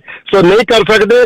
ਸੋ ਇਹ ਸਿਰਫ ਹੁਣ ਇਲੈਕਸ਼ਨ ਦੀਆਂ ਗੱਲਾਂ, ਇਹਨੇ ਬਾਅਦ ਦੇ ਤੁਸੀਂ ਵੇਖ ਲਿਓ, ਨਾ ਕਿਸੇ ਦੇ ਹੱਥ 'ਚ ਨਾ ਕਿਸੇ ਤੋਂ ਹੋ ਸਕਣਾ, ਨਾ ਇਹ ਕਰ ਸਕਣਾ ਹੀ ਆ, ਜਿਹੜੀ ਮੇਨ ਗੱਲ ਹੈਗੀ ਆ। ਸੋ ਮੈਂ ਇਹਨਾਂ ਕਹਿਣਾ ਸੀ ਇਹ ਸਿਰਫ ਛੋਛੇ ਨੇ ਤੇ ਜਿਹਦੀ ਮਰਜ਼ੀ ਆ, ਜਿੱਥੇ ਮਰਜ਼ੀ ਵੋਟ ਪਾਵੇ। ਮੈਂ ਇਹ ਤਾਂ ਨਹੀਂ ਕਹਿਣਾ ਚਾਹੁੰਦਾ, ਜਿੱਥੇ ਤੁਹਾਡਾ ਮਨ ਖੁਸ਼ ਹੁੰਦਾ ਤੁਸੀਂ ਉੱਥੇ ਪਾ ਦਿਓ, ਜਿਹਨੂੰ ਜਿਹੜਾ ਤੁਹਾਨੂੰ ਕੈਂਡੀਡੇਟ ਚੰਗਾ ਲੱਗਦਾ। ਥੈਂਕ ਯੂ ਜੀ। ਧੰਨਵਾਦ ਜੀ। ਸਰਦਾਰ ਗੁਰਿੰਦਰ ਸਿੰਘ ਜੀ, ਲਾਈਨ ਨੰਬਰ 3। ਸਤਿ ਸ੍ਰੀ ਅਕਾਲ ਭਾਜੀ। ਸਤਿ ਸ਼੍ਰੀ ਅਕਾਲ ਜੀ। ਹਾਂਜੀ, ਅਫੋਰਡੇਬਿਲਟੀ ਦੇਖੋ, ਜਿਹੜੀ ਘਰਾਂ ਦੀ ਅਫੋਰਡੇਬਿਲਟੀ, ਉਹਦੇ ਵਿੱਚ ਉਦਾਂ ਮੈਂ ਦੇਖਿਆ ਜਾਵੇ ਰੀਅਲ ਸਟੇਟ ਵੀ ਜਿਹੜਾ 50-50 ਹਜ਼ਾਰ 60-60 ਹਜ਼ਾਰ ਲੈਂਦੇ, ਉਹ ਵੀ ਗਿਣਨਾ ਚਾਹੀਦਾ। ਜਿਹੜਾ ਬਿਲਡਿੰਗ ਕੋਡ ਚੇਂਜ ਹੋਈ ਜਾਂਦਾ ਅਨਨੈਸੈਸਰੀ, ਤੇ ਕਈ ਗੱਲਾਂ ਹੁਣ 208 ਦਾ ਫਰੇਮ ਆ, ਜਾਂ ਹੁਣ ਮੈਂ ਆਪਣੇ ਪਿੱਛੇ ਜੀ ਕਹਿ ਲਓ ਮਾੜਾ ਪੈਟੀਓ ਜਿਹਾ ਪਾਉਣਾ ਸੀ, ਤੇ ਉਹ ਕਹਿੰਦੇ ਜੀ ਪਹਿਲਾਂ ਮੈਪ ਬਣਾਓ, 1500 ਮੈਪ ਬਣਾਉਣ ਵਾਲੇ ਲੈ ਲਿਆ। ਫਿਰ ਕਹਿੰਦੇ ਇੰਜੀਨੀਅਰ ਵੀ ਚਾਹੀਦਾ, ਤੇ ਇੰਜੀਨੀਅਰ ਨੇ ਵੀ 1500 ਲੈ ਲਿਆ। ਤੇ ਮੁੜ ਕੇ ਉਹ ਜਿਹੜਾ ਮੈਨੂੰ ਉਹ ਵੀ ਕਹਿ ਹੀ ਸਕਦੇ ਸਿਟੀ ਵਾਲੇ ਅੱਗੇ ਵੀ, ਮੈਂ ਇੱਕ ਵਾਰੀ ਬਣਾਇਆ ਸੀ, ਉਹ ਸਿਟੀ ਵਾਲੇ ਨਾ ਵੀ ਕਹਿਤਾ ਵੀ ਤੇਰੀ ਆਹ ਰਿਕੁਆਇਰਮੈਂਟ, ਆਹ ਚੀਜ਼ਾਂ ਪੂਰੀਆਂ ਕਰ ਦੇ, ਉਹ ਮੈਂ ਕਰਤਾ। ਤੇ ਇਹ ਜਿਹੜਾ ਮੇਰਾ 3000 ਵਾਧੂ ਲੱਗ ਗਿਆ, ਉਦੋਂ ਮੇਰੇ ਸਾਰੇ $65 ਲੱਗੇ ਸੀ ਫੀਸ, ਹੁਣ ਮੇਰੀ ਲੱਗੇ $1000 ਨਹੀਂ ਲਿਆ ਮੇਰੇ ਤੋਂ। ਤੇ ਬਾਕੀ ਜਿਹੜੀ ਗੱਲ ਉਹ ਤਾਂ ਜੇ ਦੇਖਿਆ ਜਾਵੇ, ਜਿਹੜੇ ਹੁਣ ਪ੍ਰਾਈਸਾਂ ਵੱਧਦੀਆਂ ਉਹਦੇ ਵਿੱਚ ਸਿੱਧਾ ਡਾਇਰੈਕਟਲੀ ਆ, ਜੇ ਤੋਂ ਮਰਜ਼ੀ ਗੱਲ ਕਰ ਲਓ, ਉਹ ਕਹਿੰਦਾ ਬਈ ਮੈਨੂੰ ਰੈਂਟ ਇੰਨਾ, ਉਹਦਾ ਮੇਰਾ ਇੰਟਰਸਟ ਇੰਨਾ ਜਾਂਦਾ। ਤੇ ਜਿਹੜਾ ਰੈਂਟ ਆ ਉਹ ਠੀਕ ਆ, ਗੌਰਮੈਂਟ ਕਹਿੰਦੀ ਫਰੀਜ਼ ਕਰ ਦੇਵਾਂਗੇ, ਨਾ ਵਧਾਵਾਂਗੇ, ਪਰ ਜਿਹੜਾ ਕੈਸ਼ ਆ ਉਹਨੂੰ ਕਿੱਦਾਂ ਤੁਸੀਂ ਫਰੀਜ਼ ਕਰ ਦਿਓਗੇ? ਉਹ ਤਾਂ ਉਦਾਂ ਹੀ ਚੱਲ। ਜੇ ਹੁਣ ਜਗਮੀਤ ਸਿੰਘ ਹੋਣੀ ਜਿਹੜੇ ਵੱਡਿਆਂ ਦੇ ਤਾਂ ਗੱਲ ਕਰਦੇ ਆ, ਪਰ ਜਿਨ੍ਹਾਂ ਘਰੇ 3-3 ਬੇਸਮੈਂਟ ਆ 45-4500 ਦਾ, ਉਹਨਾਂ ਦੀ ਵੀ ਉਹ ਵੀ ਪ੍ਰਾਈਸ ਵਧਾਉਣ ਵਿੱਚ ਉਹਨਾਂ ਦਾ ਬੜਾ ਵੱਡਾ ਯੋਗਦਾਨ ਆ। ਮੇਰੇ ਖਿਆਲ 'ਚ ਜਿਹੜਾ ਹੈਗਾ ਨਾ ਰੈਵਨਿਊ ਕੈਨੇਡਾ, ਇਹ ਤੇ ਵੀ ਸਖਤੀ ਹੋਣੀ ਚਾਹੀਦੀ ਆ ਵੀ ਬੰਦਾ ਆਪਣੀਆਂ ਪੇਮੈਂਟਾਂ ਕਿੱਥੋਂ ਦੇਈ ਜਾਂਦਾ, ਹੋਰ ਖਰਚੇ ਕਿੱਥੋਂ ਕਰੀ ਜਾਂਦਾ। ਇਨਕਮ ਦਾ 4000 ਸ਼ੋ ਕਰਦਾ ਤੇ ਮਹੀਨੇ ਦਾ 7000 ਉਹ ਖਰਚੀ ਜਾਂਦਾ। ਆਹ ਜਿਹੜੀ ਕਰਪਸ਼ਨ ਬਾਰੇ ਸੀਗਾ ਮੇਰਾ ਤਾਂ ਐਦੀ ਕਿਸੇ ਨੂੰ ਵੋਟ ਪਾਉਣ ਨੂੰ ਮੇਰਾ ਦਿਲ ਨਹੀਂ ਕਰਦਾ। ਜਗਮੀਤ ਸਿੰਘ ਉਹਨਾਂ ਨੇ ਚਿੱਠੀਆਂ ਵੀ ਲਿਖੀਆਂ ਵੀ ਇਹ ਕਰਪਸ਼ਨ ਬਾਰੇ, LMO ਬੈਗਦੀਆਂ ਪੈਸੇ ਕੈਸ਼ ਇੱਧਰ ਉੱਧਰ ਹੁੰਦੇ ਆ ਵੀ ਇਹਨਾਂ ਬਾਰੇ ਵੀ ਕੋਈ ਗੱਲ ਕਰ, ਕਿਸੇ ਨੇ ਗੱਲ ਕੀਤੀ। ਮੇਰਾ ਦਿਲ ਹੀ ਨਹੀਂ ਕਰਦਾ ਇਹਦੀ ਕਿਸੇ ਨੂੰ ਵੋਟ ਪਾਉਣ ਨੂੰ, ਇੰਨੀ ਵਿਚਾਰੀ ਫਸੀ। ਧੰਨਵਾਦ ਜੀ। ਬਿਪਨਦੀਪ ਖੁਰਾਣਾ ਜੀ, ਲਾਈਨ ਨੰਬਰ 1। ਹਾਂਜੀ, ਸਤਿ ਸ੍ਰੀ ਅਕਾਲ ਜੀ। ਸਤਿ ਸ਼੍ਰੀ ਅਕਾਲ ਜੀ। ਸਰ, ਜਿਵੇਂ ਡਿਬੇਟ 'ਚ ਬਲੈਂਸ਼ੇ ਸਾਹਿਬ ਨੇ ਕਿਹਾ ਵੀ ਜਿਹੜਾ ਕਲਾਈਮੇਟ ਚੇਂਜ ਹੈ ਉਹ ਫੈਡਰਲ ਇਸ਼ੂ ਨਹੀਂ ਹੈ, ਪ੍ਰੋਵਿੰਸ਼ੀਅਲ ਇਸ਼ੂ ਨਹੀਂ ਹੈ, ਉਹ ਇੱਕ ਪਲੈਨੇਟਰੀ ਇਸ਼ੂ ਹੈ। ਸੋ ਉਸੇ ਤਰੀਕੇ ਨਾਲ ਹੀ ਕਿਤੇ ਨਾ ਕਿਤੇ ਅਫੋਰਡੇਬਿਲਿਟੀ ਵੀ ਜਿਹੜਾ ਹੈਗਾ ਉਹ ਕਿਤੇ ਪੋਲੀਟੀਕਲ ਇਸ਼ੂ ਬਣ ਕੇ ਤਾਂ ਰਹਿ ਗਿਆ, ਪਰ ਉਹ ਪੋਲੀਟੀਕਲ ਇਸ਼ੂ ਜਿਵੇਂ ਜਾਪਦਾ ਲੱਗਦਾ ਨਹੀਂ ਹੈ। ਸੋ ਦੋ ਹਿੱਸਿਆਂ 'ਚ ਜਿਵੇਂ ਅਸੀਂ ਵੰਡੇ ਹੋਏ ਹਾਂ, ਇੱਕ ਤਾਂ ਹੋਮ ਓਨਰਸ ਨੇ, ਇੱਕ ਪੋਟੈਂਸ਼ੀਅਲ ਹੋਮ ਬਾਇਰਸ ਨੇ। ਸੋ ਜਿਹੜੇ ਲੋਕ ਇਸ ਟਾਈਮ ਤੇ ਹੋਮ ਓਨਰਸ ਨੇ, ਜੇ ਉਹਨਾਂ ਦਾ ਘਰ 2 ਮਿਲੀਅਨ ਦਾ, ਜੇ ਉਹਨਾਂ ਨੇ 65% ਸਿਕਿਉਰਡ ਲਾਈਨ ਆਫ ਕ੍ਰੈਡਿਟ ਚੱਕੀ ਹੋਈ ਹੈ, ਜਿਵੇਂ ਆਪਾਂ ਪੰਜਾਬੀ ਕਹਿੰਦੇ ਵੀ ਅੱਡੀਆਂ ਚੱਕ ਕੇ ਬਹੁਤ ਲੋਕਾਂ ਨੇ ਫਾਹੇ ਲਏ ਨੇ, ਜੇ ਕੈਂਡੀਡੇਟ ਸਾਹਮਣੇ ਆ ਜਾਂਦੇ ਨੇ ਜਿਹੜੇ 20-25 ਵਾਰੀ ਸਲਿੱਪ ਕਰ ਦਿੰਦੇ ਨੇ, ਸੋ ਇਸ ਤਰ੍ਹਾਂ ਦੇ ਬਹੁਤ ਸਾਰੇ ਲੋਕ ਹੋਰ ਵੀ ਨੇ ਜਿਨ੍ਹਾਂ ਨੇ ਆਪਣੀ ਘਰ ਦੀ ਐਕੁਇਟੀ ਨੂੰ ਅਸੈਸਮੈਂਟ ਦੇ ਹਿਸਾਬ ਨਾਲ ਬਹੁਤ ਜ਼ਿਆਦਾ ਜਿੱਦਾਂ ਪੈਸਾ ਲੈ ਕੇ ਕਿਤੇ ਨਾ ਕਿਤੇ ਹੋਰ ਇਨਵੈਸਟ ਕੀਤਾ ਹੈ, ਘਰਾਂ 'ਚ ਜ਼ਿਆਦਾਤਰ ਕੀਤਾ ਗਿਆ। ਸੋ ਉਹ ਇੱਕ ਬਹੁਤ ਵੱਡੀ ਇੱਕ ਸੈਗਮੈਂਟ ਹੈ ਪਾਪੂਲੇਸ਼ਨ ਦਾ। ਕਿਤੇ ਨਾ ਕਿਤੇ ਅਸੀਂ ਸੱਚ ਸੁਣਨ 'ਚ ਵੀ ਅਸਮਰੱਥ ਰਹਿ ਗਏ ਹਾਂ। ਸੋ ਪੋਲੀਟੀਕਲ ਲੀਡਰ ਨੂੰ ਵੀ ਇਕੱਲਾ ਨਹੀਂ ਬਲੇਮ ਕੀਤਾ ਜਾ ਸਕਦਾ। ਇਹ ਜ਼ਰੂਰ ਇੰਡਾਇਰੈਕਟਲੀ ਕੁਝ ਲਾਜ਼ ਇਹੋ ਜਿਹੇ ਬਣਾ ਸਕਦੇ ਨੇ ਜਿੱਥੇ ਕਿਤੇ ਠੱਲ ਪੈ ਸਕਦੀ ਹੈ, ਪਰ ਥੱਲੇ ਲਿਆਉਣਾ ਜਾਂ ਅਫੋਰਡੇਬਲ ਕਰਨਾ, ਅਫੋਰਡੇਬਲ ਵਿੱਚ ਵੀ ਰੈਂਟਲ ਤੇ ਪਰਚੇਸ ਦੋਨੋਂ ਆ ਜਾਂਦੇ ਨੇ। ਸੋ ਰੈਂਟਲਸ ਦੀ ਜਿਹੜੀ ਮਾਰਕੀਟ ਆ ਉਹ ਵੱਧਦੀ ਜਾ ਰਹੀ ਹੈ, ਪਰ ਲੋਕਾਂ ਨੂੰ ਇਹ ਸੋਚਣਾ ਚਾਹੀਦਾ ਕਿ ਜੇ ਇਕਨੋਮੀ ਵੀ ਇੱਕ ਤਰੀਕੇ ਨਾਲ ਪੋਲੀਟੀਕਲ ਇਸ਼ੂ ਨਹੀਂ ਹੈ, ਉਹ ਇਕਨੋਮਿਕਲ ਇਸ਼ੂ। ਇਸ ਤਰੀਕੇ ਨਾਲ ਇਹ ਜ਼ਰੂਰ ਇਹੋ ਜਿਹੀ ਪਾਲਿਸੀਜ਼ ਬਣਾ ਸਕਦੇ ਨੇ, ਪਰ ਸਾਰਾ ਕੁਝ ਇਹਨਾਂ ਦੇ ਹੱਥ ਵਿੱਚ ਨਹੀਂ ਹੈ ਜੋ ਅਫੋਰਡੇਬਲ ਹਾਊਸਿੰਗ ਨੂੰ ਇੰਪਲੀਮੈਂਟ ਕਰਨਾ ਜਾਂ ਸਾਹਮਣੇ ਲਿਆਉਣਾ। ਧੰਨਵਾਦ ਜੀ। Sir Harnek Singh ji, line number 2। Hello, ਸਤਿ ਸ਼੍ਰੀ ਅਕਾਲ ਜੀ। ਸਤਿ ਸ਼੍ਰੀ ਅਕਾਲ ਜੀ। ਹਾਂਜੀ, ਮੈਨੂੰ ਪਤਾ ਨਹੀਂ ਤੁਹਾਡਾ ਇਸ ਵੇਲੇ ਟਾਕ ਸ਼ੋ ਦੇ ਉੱਤੇ ਤੁਹਾਡਾ ਮੇਨ ਪਸੰਦ ਕੀ ਹੈ, ਪਰ ਮੈਂ ਇੱਕ ਮੇਰਾ ਆਪਣਾ ਜੇ ਤੁਸੀਂ ਰੱਖ ਸਕਦੇ ਜਿਹੜਾ ਵੀ ਤੁਹਾਡੇ ਕੋਲ ਪੋਲੀਟੀਸ਼ੀਅਨ ਆਉਂਦਾ ਵੀ ਜਦੋਂ ਆਪਾਂ ਮੈਨੂੰ ਲੱਗਦਾ ਇਹ, ਬਾਕੀ ਪਤਾ ਨਹੀਂ ਵੀ ਤੁਹਾਨੂੰ ਵੀ ਇਸ ਨਾਲ ਤੁਸੀਂ ਮੇਰੇ ਨਾਲ ਸਹਿਮਤ ਹੋ ਜਾਂ ਨਾ, ਕਿ ਅਸੀਂ ਕੰਮ ਇੱਥੇ ਕਰਦੇ ਸਭ ਕੁਝ ਇੱਥੇ, ਅੱਜ ਸਾਡੀਆਂ ਬੈਂਕਾਂ ਇੱਥੇ ਆ, ਸਾਡੀਆਂ ਫੋਨ ਕੰਪਨੀਆਂ ਇੱਥੇ ਆ, ਸਾਡੀ ਕਾਲ ਬਾਹਰ ਕਿਉਂ ਜਾਂਦੀ, ਸਾਡੀ ID ਨੰਬਰ ਬਾਹਰ ਕਿਉਂ ਜਾਂਦੀ, ਤਾਂ ਹੀ ਤਾਂ ਕਾਲਾਂ ਆਉਂਦੀਆਂ ਸਾਨੂੰ ਕਿ ਜਿਹੜੀ ਵੀ ਪਾਰਟੀ ਆਊਗੀ ਕਿ ਇਹ ਬੰਦ ਕਰਨਗੇ ਵੀ ਉਹਨਾਂ ਦੇ ਕਾਲ ਸੈਂਟਰ ਵੀ ਇੱਥੇ ਹੀ ਚਾਹੀਦੇ ਆ ਜਿੱਥੇ ਅਸੀਂ ਟੈਕਸ ਪੇ ਕਰਦੇ ਆ। ਬਿਲਕੁਲ ਠੀਕ ਆ, ਉਹਨਾਂ ਦੇ ਕਾਲ ਸੈਂਟਰ ਇੱਥੇ ਚਾਹੀਦੇ ਆ, ਕਿਉਂਕਿ ਤਾਂ ਹੀ ਇਹ ਰੁਕੂਗਾ, ਕਿਉਂਕਿ ਅਸੀਂ ਪੈਸੇ ਇੱਥੇ ਨੇ, ਇੱਥੇ ਦੇ ਬੱਚਿਆਂ ਨੂੰ ਜੌਬ ਨਹੀਂ ਮਿਲਦੀ, ਬਾਹਰ $2 ਨੂੰ ਜੌਬਾਂ ਦੇ ਰਿਹਾ, ਉਹਦਾ ਕੀ ਮਤਲਬ, ਰੇਟ ਫੇਰ ਚੱਕੀ ਜਾ ਰਿਹਾ ਹੈ। ਦੂਜਾ ਮੇਰਾ ਕਹਿਣਾ ਸਾਰੀਆਂ ਯੂਨੀਵਰਸਿਟੀਆਂ ਦਾ ਸਟੂਡੈਂਟ ਆਉਣ ਮੋਸਟ ਵੈਲਕਮ ਹੋਣੇ ਚਾਹੀਦੇ ਆ, ਵਧੀਆ ਗੱਲ ਆ, ਪਰ ਇੱਥੇ ਦੇ ਨਿਆਣੇ ਕਈ 2-2 ਸਾਲ ਦੀ ਵੇਟਿੰਗ 'ਚ ਬੈਠੇ ਆ। ਪਹਿਲਾਂ ਉਹਨਾਂ ਨੂੰ ਪ੍ਰਾਇੋਰਟੀ ਚਾਹੀਦੀ ਆ ਜਿਨ੍ਹਾਂ ਦੇ ਮਾਂ ਬਾਪ ਟੈਕਸ ਦਿੰਦੇ ਆ। ਤੁਸੀਂ ਆਪਣੇ ਘਰ ਦਾ ਸਿਟੀ ਦਾ ਬਿੱਲ ਚੈੱਕ ਕਰੋ, ਤੁਸੀਂ ਸਕੂਲ ਟਰਾਸੀ ਨੂੰ ਪੇ ਕਰਦੇ ਹੋ ਐਵਰੀ ਈਅਰ। ਸਾਡੇ ਬੱਚੇ ਕਿਉਂ ਵੇਟਿੰਗ ਦੇ ਵਿੱਚ ਜਾਣ ਜੇ ਅਸੀਂ ਟੈਕਸ ਦਿੰਦੇ ਆ? ਇੱਥੇ ਬੱਚੇ ਵੇਟਿੰਗ ਦੇ ਵਿੱਚ ਜਾ ਰਹੇ ਆ ਬਹੁਤ। ਪੁੱਛ ਕੇ ਦੇਖੋ, ਤੁਸੀਂ ਆਪਣੇ ਕਿਤੇ ਟਾਕ ਸ਼ੋ ਰੱਖ ਕੇ ਦੇਖਿਓ, 2-2 ਸਾਲ ਯੂਨੀਵਰਸਿਟੀ ਨਹੀਂ ਮਿਲ ਰਹੀ ਬੱਚਿਆਂ ਨੂੰ, SFU UBC। Sir Harnek Singh Sohta Sahib, ਇਸ ਵਿਸ਼ੇ ਤੇ ਮੈਨੂੰ 4 ਸਾਲ ਹੋ ਗਏ ਜੀ ਬੋਲਦਿਆਂ ਨੂੰ, ਬਈ ਉੱਥੇ ਵਾਲੇ ਪੰਜਾਬ ਤੋਂ ਪੁੱਛੋ ਨਾ। ਜੀ ਹੁਣ ਵੀ ਪੁੱਛਦਾ ਮਹਾਰਾਜ, ਤੁਸੀਂ ਜੇ ਕਦੇ ਆਉਨੇ ਹੋ ਨਾ, ਤੁਹਾਨੂੰ ਜੇ ਨਹੀਂ ਪਤਾ ਲੱਗਦਾ ਤੇ ਇਹ ਤਾਂ ਪੁੱਛਦੇ ਆ ਬਈ ਜਿਹੜੇ ਸਾਡੇ ਵਾਲੇ ਨੇ ਉਹ $1 ਮਿਲੀਅਨ ਲਾ ਕੇ ਡਿਗਰੀਆਂ ਲੈਣ ਬਾਹਰ ਜਾਂਦੇ ਆ, ਜਿਹੜੇ ਪੰਜਾਬ ਤੋਂ ਆਉਂਦੇ ਆ ਉਹਨਾਂ ਤੋਂ 3-3 ਗੁਣਾ ਤੁਸੀਂ ਫੀਸ ਲੈਂਦੇ ਹੋ। ਤੇ ਇਨਫਰਾਸਟ੍ਰਕਚਰ ਲਈ ਜਿਹੜੇ 20-20 ਸਾਲਾਂ ਦੇ ਲੋਕ ਟੈਕਸ ਦੇ ਰਹੇ ਨੇ, ਉਹਨਾਂ ਦੇ ਸ਼ਹਿਰਾਂ 'ਚ ਯੂਨੀਵਰਸਿਟੀਆਂ ਬਣੀਆਂ ਨੇ, ਉਹਨਾਂ ਦੇ ਜਵਾਕ ਕਿੱਥੇ ਜਾਣ? ਇਹ ਗੱਲ ਹੈ, ਮੈਂ ਇਹਦੇ ਕਰਕੇ ਹੁਣ ਮੈਂ ਜਿੱਦਾਂ ਈਮੇਲ ਕਰਨੀ ਆ ਸਾਰਿਆਂ ਨੂੰ ਵੀ ਇਹਦਾ ਜਵਾਬ ਦਿਓ। ਕੱਲ ਨੂੰ ਆਉਣਗੇ ਉਹਨਾਂ ਨੂੰ ਪੁੱਛਾਂਗੇ ਤੁਹਾਨੂੰ ਈਮੇਲ ਕਿਸੇ ਜਵਾਬ ਕਿਉਂ ਨਹੀਂ ਦਿੱਤਾ। ਬਿਲਕੁਲ ਠੀਕ ਹੈ ਜੀ, ਥੈਂਕ ਯੂ। ਟਾਂਡੀ ਜੀ, ਲਾਈਨ ਨੰਬਰ 3। ਹੈਲੋ, ਸਤਿ ਸ਼੍ਰੀ ਅਕਾਲ ਜੀ। ਸਤਿ ਸ਼੍ਰੀ ਅਕਾਲ ਜੀ। ਦੇਖੋ ਜੀ, ਪਹਿਲੀ ਗੱਲ ਤਾਂ ਨਾ, ਜਦੋਂ ਕੋਈ ਇਮੀਗ੍ਰੈਂਟ ਆਉਂਦਾ ਇੰਡੀਆ ਤੋਂ, ਜਦੋਂ ਸਿਟੀਜ਼ਨ ਲੈਂਦਾ, ਉਹਨੂੰ ਇੱਥੇ ਦੀ ਰਾਜਨੀਤੀ ਦਾ ਬਿਲਕੁਲ ਨਹੀਂ ਪਤਾ ਹੁੰਦਾ। ਉਹਨੂੰ 4-5 ਸਾਲ ਚਾਹੀਦੇ ਆ ਸਮਝਣ ਨੂੰ, ਤਾਂ ਸਿਟੀਜ਼ਨ ਤੋਂ ਬਾਅਦ ਚਾਹੀਦਾ ਵੀ ਤੈਨੂੰ ਵੋਟ ਦਾ ਅਧਿਕਾਰ 25 ਸਾਲ ਹੀ ਮਿਲਣਾ, ਕਿਉਂਕਿ ਭੇਡਾਂ ਬੱਕਰੀਆਂ ਵਾਂਗ ਪੰਜਾਬੀ ਜਿਹੜੀ ਕਮਿਊਨਿਟੀ ਆ ਵੋਟਾਂ ਪਾਈ ਜਾਂਦੀ, 4-4 ਵਾਰੀ ਜਿਤਾਈ ਜਾਂਦੇ, ਜਿੱਦਾਂ ਮਤਲਬ ਅੱਖਾਂ ਬੰਨ੍ਹ ਕੇ ਵੀ ਜਾਣ ਨਾ ਇਹ ਵੀ ਉਹਨੂੰ ਹੀ ਵੋਟ ਪਾਉਣੀ ਜਿਹੜਾ 4-5 ਵਾਰੀ ਬਣ ਗਿਆ।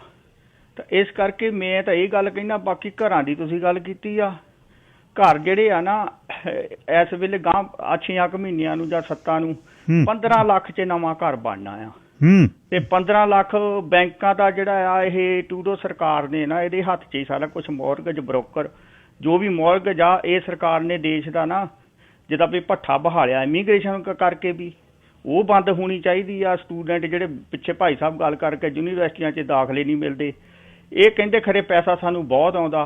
ਤੇ ਦੂਜੀ ਗੱਲ ਇਹ ਆ ਬਈ ਜਿਹੜਾ ਹੁਣ ਟੈਲਸ ਕੰਪਨੀ ਆ, ਇਹ ਵੀ ਇਹਨਾਂ ਦੇ ਹੱਥ 'ਚ ਇੰਟਰਨੈਟ ਬਹੁਤ ਸਲੋ ਆ, ਮਤਲਬ ਕੁਛ ਸਰਕਾਰ ਕਰ ਨਹੀਂ ਰਹੀ, ਇਹਦੇ ਬਾਰੇ ਕੋਈ ਸੋਚ ਨਹੀਂ ਰਹੀ, ਸਾਰਾ ਕੁਛ ਇਹਨਾਂ ਦੇ ਕੋਲ ਆ। ਇਹਨਾਂ ਦੇ ਕੋਲ ਮਤਲਬ ਇਹ ਚੰਦਾ ਲੈਂਦੇ, ਇਹਨਾਂ ਸਰਕਾਰ ਪਿੱਛੇ ਕੋਈ ਹੋਰ ਕੋਈ ਚਲਾਉਂਦਾ, ਲੇਬਰ ਸਰਕਾਰ।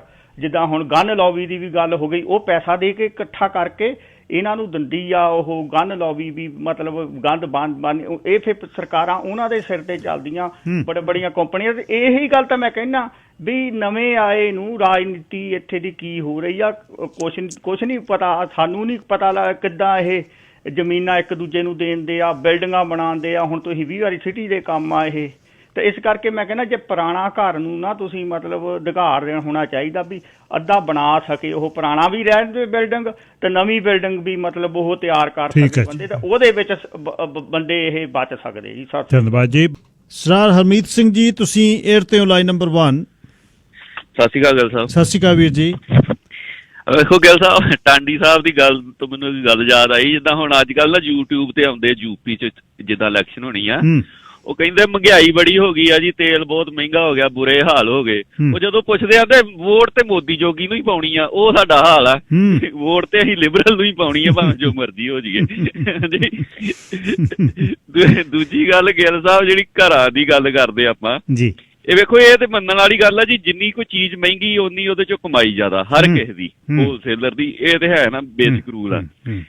ਤੇ ਆਪਣੇ ਗਿੱਲ ਸਾਹਿਬ ਤੁਸੀਂ ਵੇਖ ਲਓ, ਤੁਸੀਂ ਦੇਸ਼ ਵਿੱਚ ਹੈਗੇ ਹੋ, 80% ਕਾਉਂਸਲਰ ਤੋਂ ਲਾ ਕੇ ਕੋਈ ਵੀ ਪੋਲੀਟੀਸ਼ੀਅਨ ਆ, 80% ਜਿਹੜਾ ਜਾਂ ਤੇ ਉਹ ਰੀਅਲ ਸਟੇਟ ਨਾਲ ਜੁੜਿਆ ਜਾਂ ਉਹ ਕਿਸੇ ਨਾ ਕਿਸੇ ਤਰ੍ਹਾਂ ਇੰਡਾਇਰੈਕਟਲੀ ਉਹ ਅਟੈਚ ਆ, ਕਿਸੇ ਦਾ ਭਰਾ, ਕਿਸੇ ਦਾ ਫਾਦਰ, ਮਤਲਬ ਤੇ ਹਾਂਜੀ। ਤੇ ਦੱਸੋ ਕੀ ਬਣੇਗਾ ਇਹਦਾ ਜਦੋਂ 80% ਹੀ ਉਹ ਪੋਲੀਟੀਸ਼ੀਅਨ ਆ ਸਾਡੇ ਵਿੱਚ ਤੇ ਅਸੀਂ ਬਣਿਆ ਹੀ ਪਿਆ, ਬਣਿਆ ਦਿਖਦਾ ਹੀ ਆ ਸਾਹਮਣੇ। ਲੋਕ ਸਿਆਣੇ ਹੋਣ ਤੇ ਹੁਣ ਇਦੋਂ ਵੱਧ ਤਾਂ ਹੁਣ ਤਾਂ ਕੰਧ ਤੇ ਲਿਖਿਆ ਹੋਇਆ, ਸਾਹਮਣੇ ਬੈਠਾ ਲਿਖਿਆ। ਮੇਨ ਪ੍ਰੋਬਲਮ ਇਹੋ ਹੀ ਆ ਜੀ, ਜਿੰਨਾ ਚਿਰ ਅਸੀਂ ਪੋਲਿਟਿਕਸ ਚੋਂ ਰੀਅਲ ਸਟੇਟ ਨੂੰ ਨਹੀਂ ਕੱਢਦੇ ਉਹਨਾਂ ਚਿਰ ਕੁਝ ਨਹੀਂ ਹੋ ਸਕਦਾ, ਜੋ ਮਰਜ਼ੀ ਕਰ ਲਈਏ। ਧੰਨਵਾਦ ਜੀ। ਬਿਲਕੁਲ ਜੀ, ਧੰਨਵਾਦ। ਅੱਛਾ, ਫਿਰ ਕਹਿਣਗੇ ਤੁਹਾਨੂੰ ਪ੍ਰਾਇਓਰਟੀ ਨਾਲ ਸਿਟੀ ਹਾਲ ਚੋਂ ਕੰਮ ਕਰਾ ਦਾਂਗੇ। ਇਹਦਾ ਮਤਲਬ ਤੁਸੀਂ ਕਰਪਸ਼ਨ ਪਹਿਲੇ ਦਿਨੋਂ ਸ਼ੁਰੂ ਕਰ ਰਹੇ ਹੋ, ਲਾਈਨ ਭੰਨ ਕੇ ਖਾਸ ਤੁਸੀਂ ਕੰਮ ਕਰਾ ਦੋਗੇ। ਇਹੀ ਹੈ ਇੱਥੇ ਗੱਲ। ਠੀਕ ਹੈ ਤੁਹਾਡੀ ਹਰਮੀਤ ਸਿੰਘ ਹੋਣਾ ਦੀ, ਪ੍ਰੋਵਿੰਸ਼ੀਅਲ ਹੋਵੇ, ਫੈਡਰਲ ਹੋਵੇ, ਕੋਈ ਪੋਲੀਟੀਕਲ ਲੀਡਰ ਹੋਵੇ ਸਰੀ ਦਾ, ਤੇ ਸਿਟੀ ਹਾਲ 'ਚ ਉਹਦੀ ਸੱਥਰੀ ਪੈਂਦੀ ਹੈ। ਉਹ ਕਹਿੰਦਾ ਕਹਾਣੀਓ ਕੋਈ ਨਹੀਂ, ਆਪਾਂ ਕਰਾ ਦਿਆਂਗੇ ਉੱਥੇ। ਦੱਸਿਓ ਤੁਸੀਂ ਇਹ ਕਹਿੰਦੇ ਹੋ ਤੁਸੀਂ ਪੰਜਾਬ ਪੁਲਿਸ ਦੇ ਅਫਸਰ ਆ ਕੇ ਬਹਿੰਦੇ ਆ, ਦੱਸਿਓ ਉੱਥੇ ਕਿੱਥੇ ਕੰਮ ਕਰਾਉਣਾ। SSP ਸਾਹਿਬ ਆਏ ਹੋਏ ਨੇ ਫਲਾਣੇ ਜ਼ਿਲ੍ਹੇ ਦੇ। ਤਾਂ ਬਹੁਤ ਦੂਰ ਦੀਆਂ ਗੱਲਾਂ। ਅਤੇ ਲੋਕ ਹੁਣ ਟਰਾਂਸਫਰਮੇਸ਼ਨ ਹੋਵੇ ਅਤੇ ਜਾਂ ਕੋਈ ਇਹਨਾਂ ਦਾ ਘਪਲਾ ਨਿਕਲੇ ਤਾਂ ਕੁਛ ਗੱਲ ਦਾ ਪਤਾ ਲੱਗ ਸਕਦਾ। ਡਿਜ਼ਾਈਨ ਟਰਾਂਸਪੋਰਟ ਵਾਲਿਆਂ ਨੂੰ ਲੌਂਗ ਹਾਲ ਟੀਮ ਡਰਾਈਵਰ ਚਾਹੀਦੇ ਨੇ ਵੈਨਕੂਵਰ ਤੋਂ ਵਿਨੀਪੈਗ ਤੱਕ। ਸਟੱਡੀ ਲੌਂਗ ਟਰਮ ਜਿਹੜਾ ਇਹ ਇੱਕ ਰੂਟ ਹੈ ਵੈਨਕੂਵਰ ਤੋਂ ਵਿਨੀਪੈਗ ਤੱਕ, ਅਤੇ ਬਹੁਤ ਵਧੀਆ ਕੰਪਨੀ ਹੈ।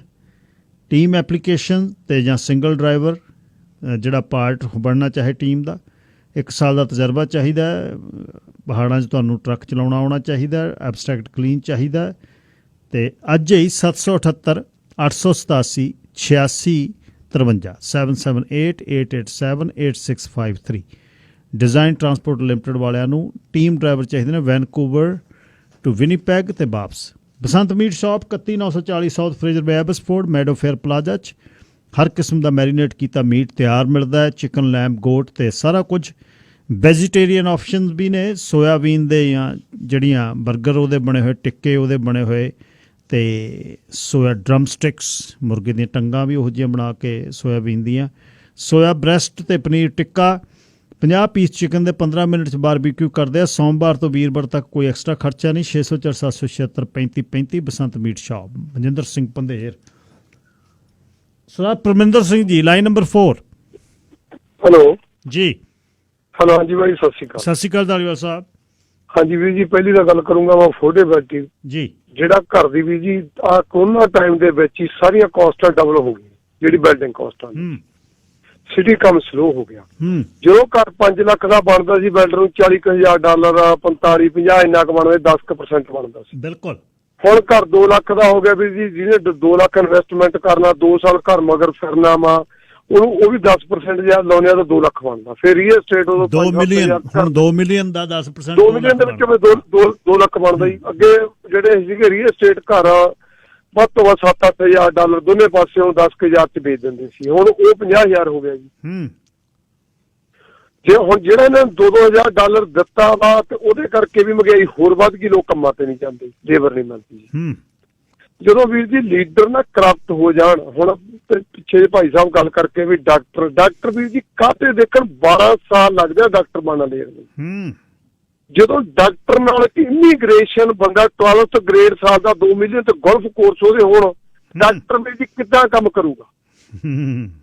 ਡਾਕਟਰ ਨਰਸ ਵੀਰ ਜੀ ਦੇਖੋ ਉਹ ਕਾਹਤੇ ਕੰਮ ਕਰਨਗੇ? ਉਹਨਾਂ ਨੂੰ ਵੀ ਜੀ ਕਰਦਾ ਨਾ ਇਹਨਾਂ ਨੂੰ ਲਗਜ਼ਰੀ ਲਾਈਫ ਹੋਵੇ। ਡਾਕਟਰ 7 ਵਜੇ ਤੋਂ ਲੈ ਕੇ 5 ਵਜੇ ਤੱਕ ਖੜੀ ਲੱਤ ਰਹਿੰਦਾ ਵਾ, ਇਹਨਾਂ ਪੜ੍ਹ ਕੇ ਵੀ। ਇਸ ਕਰਕੇ ਸਾਰਾ ਵੀਰ ਜੀ ਜਦੋਂ ਹਿੰਦੁਸਤਾਨ 'ਚ ਇਹੀ ਪ੍ਰੋਬਲਮ ਸੀ ਨਾ ਵੀ ਹਿੰਦੁਸਤਾਨ ਦੇ ਵਿੱਚ ਲੀਡਰਾਂ ਦੇ ਹਰੇਕ ਕੰਪਨੀ 'ਚ ਇਨਵੈਸਟਮੈਂਟ ਸੀ, ਉਹੀ ਹੁਣ ਇੱਥੇ ਹੋ ਗਈ। ਜਿਹੜੇ ਲੀਡਰ ਨੇ, ਚਾਹੇ ਪ੍ਰੋਵਿੰਸ਼ੀਅਲ ਆ ਚਾਹੇ ਫੈਡਰਲ ਨੇ, ਉਹਨਾਂ ਦੀਆਂ ਕਹਿੰਦੇ ਸ਼ੇਅਰ ਨੇ, ਜਿਵੇਂ ਆਪਾਂ ਕਹਿੰਦੇ ਟਾਊਨ ਹਾਊਸ ਬਣਨੇ ਨੇ, ਉਹਨਾਂ ਸਿਟੀ ਵਾਲੇ ਸ਼ੇਅਰ ਨੇ ਭਾਈ ਵੀ ਤੁਹਾਡੇ ਇਹਦੇ ਵਿੱਚ ਹਿੱਸਾ ਰੱਖ ਲੈਂਦੇ ਆ, ਸਾਨੂੰ ਡਿਵੈਲਪ ਕਰਾ ਦਿਓ। ਹੁਣ ਸਿਟੀ ਵਾਲੇ ਦੇ 6 ਮਹੀਨਾ ਪਹਿਲਾਂ ਤੁਹਾਡਾ ਪਲਾਨ ਨਹੀਂ ਬਣਦਾ, ਉਹ ਘਰੇ ਬੈਠੇ ਕੰਮ ਨਹੀਂ। ਹੁਣ ਚੱਕਰ ਇਹ ਹੈ ਨਾ ਵੀ ਸਾਰੇ ਨੂੰ ਹੱਡ ਹਰਾਮ ਪੈਂਦਾ ਜਾਂਦਾ, ਜਿਹੜੇ ਸਰਕਾਰੀ ਨੌਕਰੀ ਲੱਗ ਜਾਂਦੇ ਆ, ਜਦੋਂ ਲੀਡਰ ਹੋ ਜਾਂਦੇ ਆ।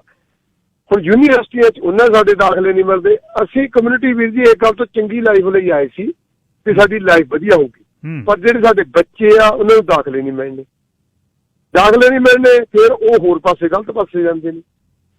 ਇਹ ਗੱਲ ਕੋਈ ਆਵਾਜ਼ ਨਹੀਂ ਉਠਾਉਂਦਾ ਵੀ ਸਾਡੇ ਬੱਚਿਆਂ ਨੂੰ ਯੂਨੀਵਰਸਿਟੀ ਦੀਆਂ ਸੀਟਾਂ ਵਧਾਓ, ਦਾਖਲੇ ਦੇਵੋ। ਇਹ ਗੱਲ ਤੇ ਕਿਸੇ ਦੀ ਪ੍ਰਾਇੋਰਟੀ ਨਹੀਂ ਹੈਗੀ। ਪ੍ਰਾਇੋਰਟੀ ਇਹ ਆ ਵੀ ਸਾਡੇ ਬੰਦੇ ਸੱਦ ਦੋ, ਸਾਡੇ LMI ਵਿਕ ਜਾਣੀ। ਹੁਣ ਜਦੋਂ LMI ਡਾਕਟਰ ਵੀ ਕਿਹੜੀ ਬਣਾ ਦੇ ਉੱਤੇ ਕੰਮ ਕਰੂਗਾ ਜਦੋਂ LMI ਵੇਚ ਕੇ $2 ਮਿਲੀਅਨ ਬਣਾਉਂਦੇ ਆ। ਬਿਲਕੁਲ ਜੀ, ਡਾਕਟਰ ਕਹਿੰਦਾ ਮੈਂ ਇਨਵੈਸਟਮੈਂਟ ਕਰਾਂ। ਗੱਲ ਤਾਂ ਧਾਲੀਵਾਲ ਉਹਨਾਂ ਦੀ ਬਿਲਕੁਲ ਠੀਕ ਹੈ। ਗਗਨ ਸਿੰਘ 604 349 1313 ਡਾਲਰਾਂ ਦਾ ਰੇਟ, ਰੁਪਈਆਂ ਦੇ ਡਾਲਰ, ਦਾਅਵਾ ਤੇ ਵਾਅਦਾ ਪੱਕਾ।